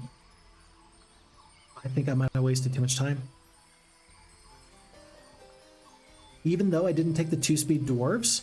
Yeah, even though I didn't take the 2-speed dwarves. What's in here? Unknown? This whole time I've tried to be very cautious about my movement points, and then all of a sudden I realized, whoa, maybe I wasn't cautious enough. Very much maybe I wasn't cautious enough. I'm going to do the Chain Lightning one more time. It's just such a good spell. It's so good. Even if it kills one Medusa, it's still totally worth it. If I attack, then these guys will attack me next turn, so sprites are going to stay out of the way. Medusa are going to move up. Dwarves are going to be ready to go. Elves are going to get a nice bit of damage off, and they're going to kill one giant here. So we got 2 stacks of 1, 1 stack of 2 with 80 HP on the top stack. Now the sprites can kill without fear of retaliation because everybody else is coming. We are ready to slaughter these poor giants. It's so sad, actually. So sad. They're just doing their job. Hey, but those 19 sprites were doing their job too. What gives, buddy? 19 sprites, these extra forces. We do pick up this Aqua Traveler's Tent. You enter into a tent and see an old woman gazing into a magic gem. She looks up and says, "In my travels, I've learned much in the way of arcane magic. A great oracle taught me his skill. I have the answers you seek." Okay. We are through the swamp, so the basic pathfinding actually did help. Day 5, so day 6. Yeah, we should get there in time, but we definitely don't have time to go out of our way and pick up free treasure anywhere. That's for sure. Chris says that it was for Civ 5, the mechanics, just the basic mechanics of the game just made it high quality, made it good. I'm happy to hear that. Yeah, I'm glad that the mechanics were just so good from, I don't want to say from the get-go. I'm sure that they've gone through a lot of changes from game to game. But I mean, you think about it, even Heroes of Might and Magic, it's very impressive with how much they got right the first time. So I imagine that Sid Meier's Civilization 1 was still exceptionally good. And that just makes me happy to know that it was exceptionally good right off the bat. Otherwise, would they have continued to make good, high-quality games? Maybe. You hope that they would have, but maybe not. We got 3 days left. Oh, we've actually got plenty of time. Yeah, we got plenty of time. I'm still not going to go grab that, though. I'm going to grab this. What is this? I cannot tell what this artifact is. Folks, what artifact is this? It's right here. I have no idea. Because you can just see it might be a helmet of some kind. But we've already got like the Defender's helm, so I don't think it's like a helmet like that. I don't think it's like a shield. Tundar says it is a helmet of some kind. I mean, it looks like a helmet. You know what? I'm going to go out of my way for this because I think I got plenty of movement points. I got 3 days. I got time. Let's go find out. And Wolvie says all 4 enemies have black dragons. Surely they started with that and don't have a warlock castle. If they do, we are toast. We're not just like a little bit in trouble. We are like super dead. Super dead. Super dead. We're super dead. Whoa. Grand Elves did a ton of damage. Are unicorns just that easy to kill? Have I been overestimating the value of unicorns with their 40, let's see, what are they? 7 to 14 damage, 40 HP, 5 speed. Have I been overestimating how good unicorns are? Nah. No, I'm just that strong, I think. I think that my expert archery is just that good. Advanced pathfinding, thrilled for that, and finally, we will solve the riddle. It is a breastplate. A gang of rogues is sifting through the possessions of dead warriors, scaring off the scavengers. You note the rogues had overlooked a beautiful breastplate. Great, good. We shall pass through this way. And here's the thing, if I want to get more dwarves, I can. I just literally have to get rid of these nomads. I just have to do this. I've only got one artifact slot left over, by the way. Have you noticed? That's a mistake.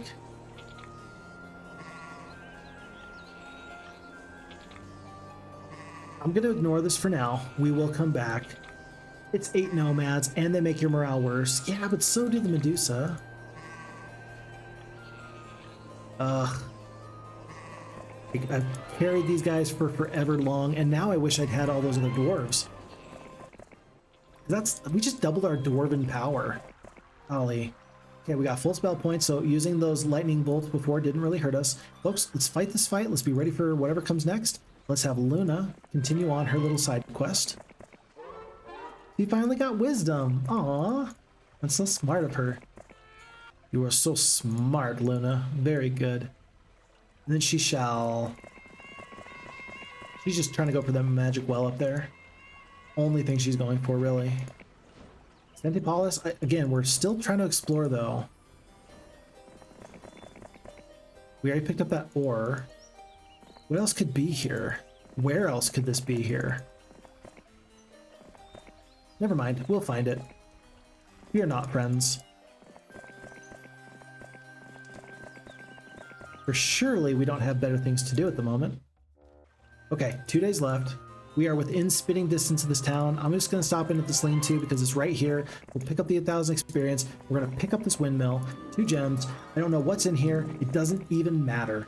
It does not matter what's in here. I am going to split these sprites because that might be valuable as far as turn order and such. I'm going to leave 1 stack of dwarves above and 1 stack of sprites below the dwarves. So that way, if I don't want to go in immediately, I don't have to. You gotta win. A sophisticated sprite with a large white hat with purple spots pops out of nowhere. We're here. They've taken the princess to the castle. Please help, Phixxy. Mushan Kipe has captured everyone. I will do my best. I will lose handily.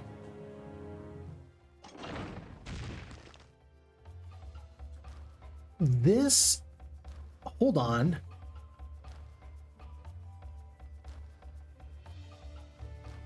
This fight seems very reminiscent. Why does this fight look familiar? Wolvie D2G. I'm in danger. Yes. We do have a lot of spells, but we are in danger.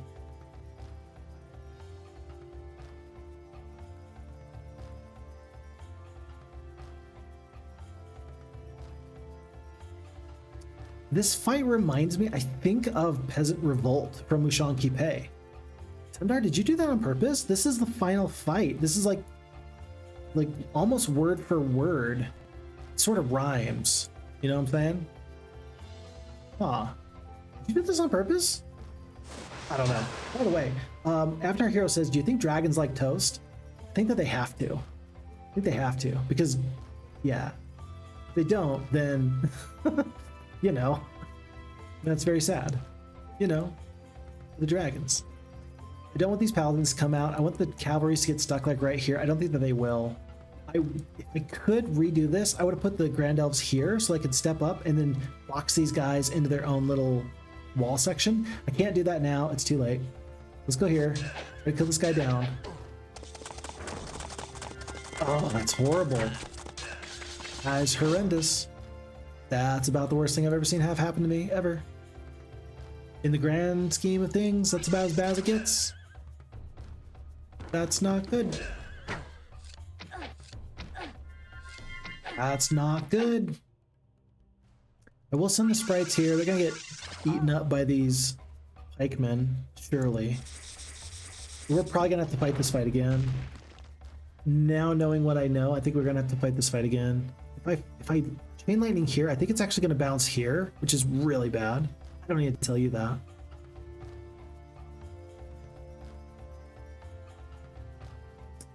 We're equidistant. 1, 2, 3 hexes. 1, 2, 3 hexes. Dang it. I mean, we're the same distance. This guy is wearing metal. Are you telling me that the lightning was not attracted to the metal thing with the tall pointy stick in the middle of an open courtyard? Okay, I've got some complaints about the lightning physics in Heroes of Might and Magic 2. I'm gonna take my ball and go home. All right, isn't the pikeman at 4? Oh, hold on, 1, 2. Oh, we're only at 2 away. 1, 2, 3. I thought it was 3 and 3. My depth perception is off somehow in this game. Look, I can either make excuses or I can be mad. Do you want me to make excuses to make myself feel better, or do you want me to be mad?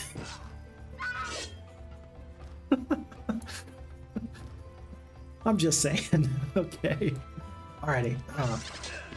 So we are going to end up refighting this fight. Unless if we can win, great. Then we won't refight the fight. I think we're going to need to refight the fight, though. And since that is likely the case... what we'll do is we're literally going to put the Grand Elves right here just to prevent the onslaught. The ballistics is actually going to hurt us a little bit then. Huh, basic ballistics? Yeah, because we're going to get through the wall a little bit faster than I wanted to. Oh, well, it's going to be fine. It's going to be fine. It looks like, I don't know, 2,000 peasants? We're going to be able to run away. We're not going to have a lot of extra forces. Tell you what, if we don't have to restart, I sure don't want to, you know? Not my favorite thing, to restart needlessly. Let's just not do that. We are going to end up having to do the... Oh, that's not good. Going to need to do the mirror image here. Take my shots. We're going to have to do so many shots here. Shots. And that's actually annoying that the ballista did that. The main defenses, as soon as those go down, then I can actually do that strategy. In the meantime, let's just try and stay away from these peasants. Let's hope that they don't get good morale. Yeah, if they got good morale there, we would have been sunk. A little bit more ballista time. I don't know who it's going to attack, actually. But at this point, chain lightning is about the worst thing we can do. I really wish you would stop doing that. Good morale on peasants. They've got great morale. It's not blood, but still pretty much. After a hero, are the Grand Elves fast enough to block the drawbridge? So yeah, if we were here, we can go 1, 2, 3, 4, 5 hexes. From here, we couldn't reach. But if we were repositioned to here, we could do that. So if I was going to refight the fight, that's what I would do. I think I can win the fight without having to refight it, though. So we're just not going to do that. Okay, list is destroyed.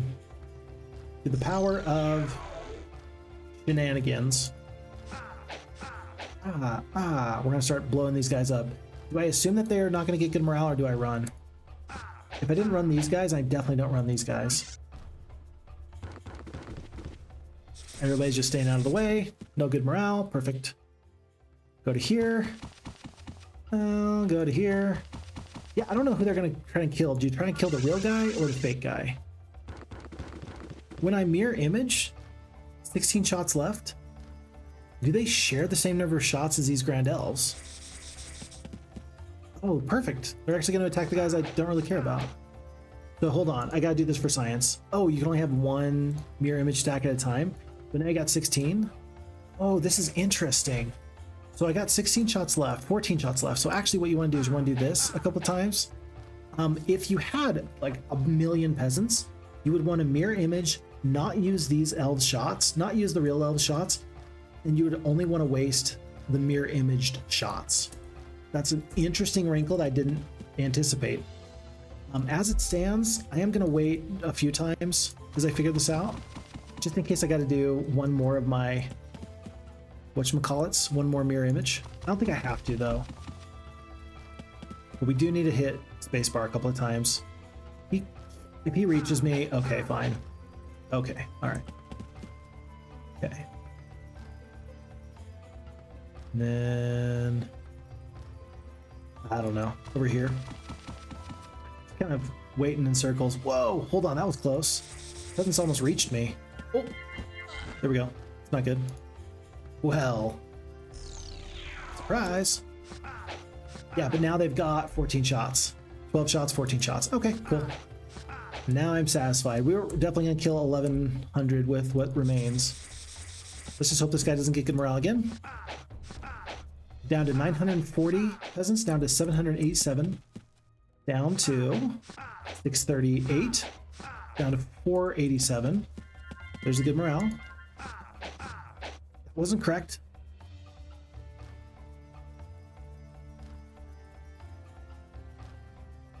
That was not correct.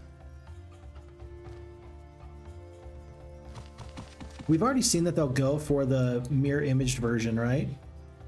Like the AI just prefers that one. Let's hope that they don't. No good morale, please.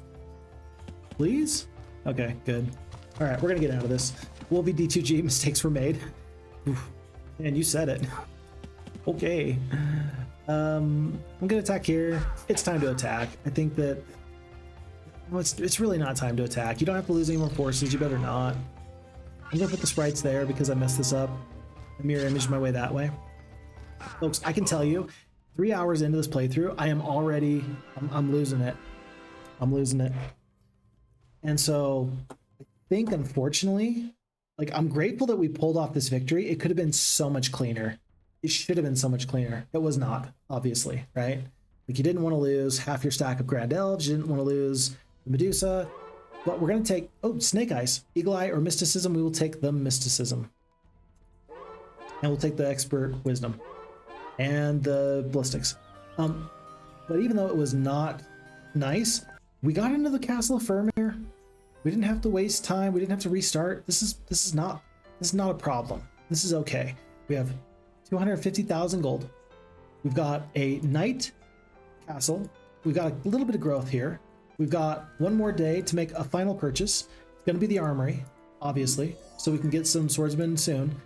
And there's not a mage guild here, so we are going to continue on. But overall, this playthrough, it's alive. It's fine.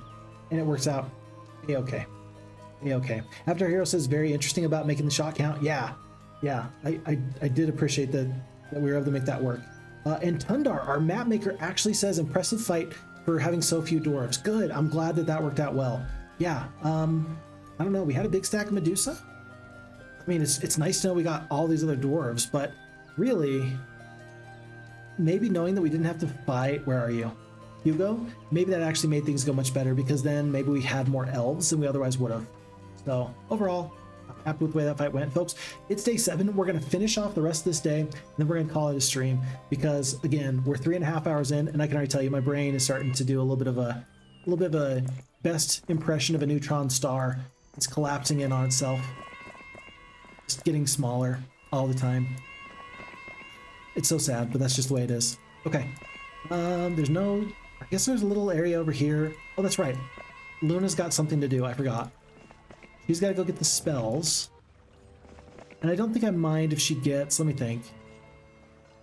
You know, it's almost a new day. She can just go pick up the Artesian Spring. Let's have her do that. Let's have her go get the Artesian Spring. Oh, look at this. Finally, a Scroll of Magic. It's time to use those spell points to cause some real damage. Surely it will help against those Earth Elementals. It was a Chain Lightning, and it doesn't help against the Earth Elementals. It was at that point he knew he messed up. Very good. Okay. Well, we're finishing off here. Here. And for the final day, I think it's obvious you want to pick up the windmill. I think you'd like to deal with champions maybe tomorrow, so let's just grab what we can here. There's an idol. I'll probably see if I can grab that if I can. I got plenty of gold. We're taking all experience, no gold. A couple of gems there, a couple of trinkets. I'm going to step here to the idol, and I'm going to leave myself on this windmill for the start of the new week. We will hit spacebar on day 1, and we shall continue on, folks. It's with that I will save this off as Phixxy in Spritely, and I'm going to be grateful for this. Very interesting. Tundar, good job. Good job. This is a wonderful map that combines some elements that we've seen from some puzzle maps. You've made a really interesting puzzle here. And I love that the whole first week has to play out in this way. This was well done. Again, a beautifully designed map. Very, very exceptional. Happy for everything I'm seeing here. and I appreciate very, very much all you do to make these maps so very interesting. Good job. Very good job. Oh, and Tundar says Mushanki Pay inspired tons. Yes, I'm glad you're noticing. Good. So this fight that I just mentioned, that was inspired. It looked beat for beat like from Peasant Revolt. That was crazy. That was wild. Love that. Okay. Very, very good. Let me get up in chat and then we'll say goodbye for the day. As Avatar Hero says, makes the interesting tactic on the challenge map a mirror image shoot multiplier. Absolutely. Absolutely. Roman says, OMG, what a battle. Glad that that battle turned out as well as it did. Absolutely. We'll be D2G with a nice compliment to Tundar saying that they make really cool maps. I +1 to that. And Avatar Hero says to Wolvie as well, you're not even wrong. Tundar makes interesting and fun maps. Chris is on the way out. Thank you, Chris. Have a wonderful time. We will catch you another time. And Tundar says, as our map maker, great week 1. If you don't get the boat, it gets taken by purple. All good things. All right, folks, with that being said, thank you for the time. Thank you for the energy. The pleasure is always mine. I really do appreciate all of the support and all the good energy. These streams go so very, very well because of the wonderful people in the chat and for all the people that will catch us on YouTube later. I love the comments and I really appreciate this. I hope that you're enjoying because I can tell you that I am sure enjoying, and I will look very, very much forward to getting back to Spritely as quickly as we possibly can. Until that time, do me a huge favor. Look after you, look after your friends, look after your family. Take very good care of yourself because if you don't, who will? My name is Phixxy. I'll see you later.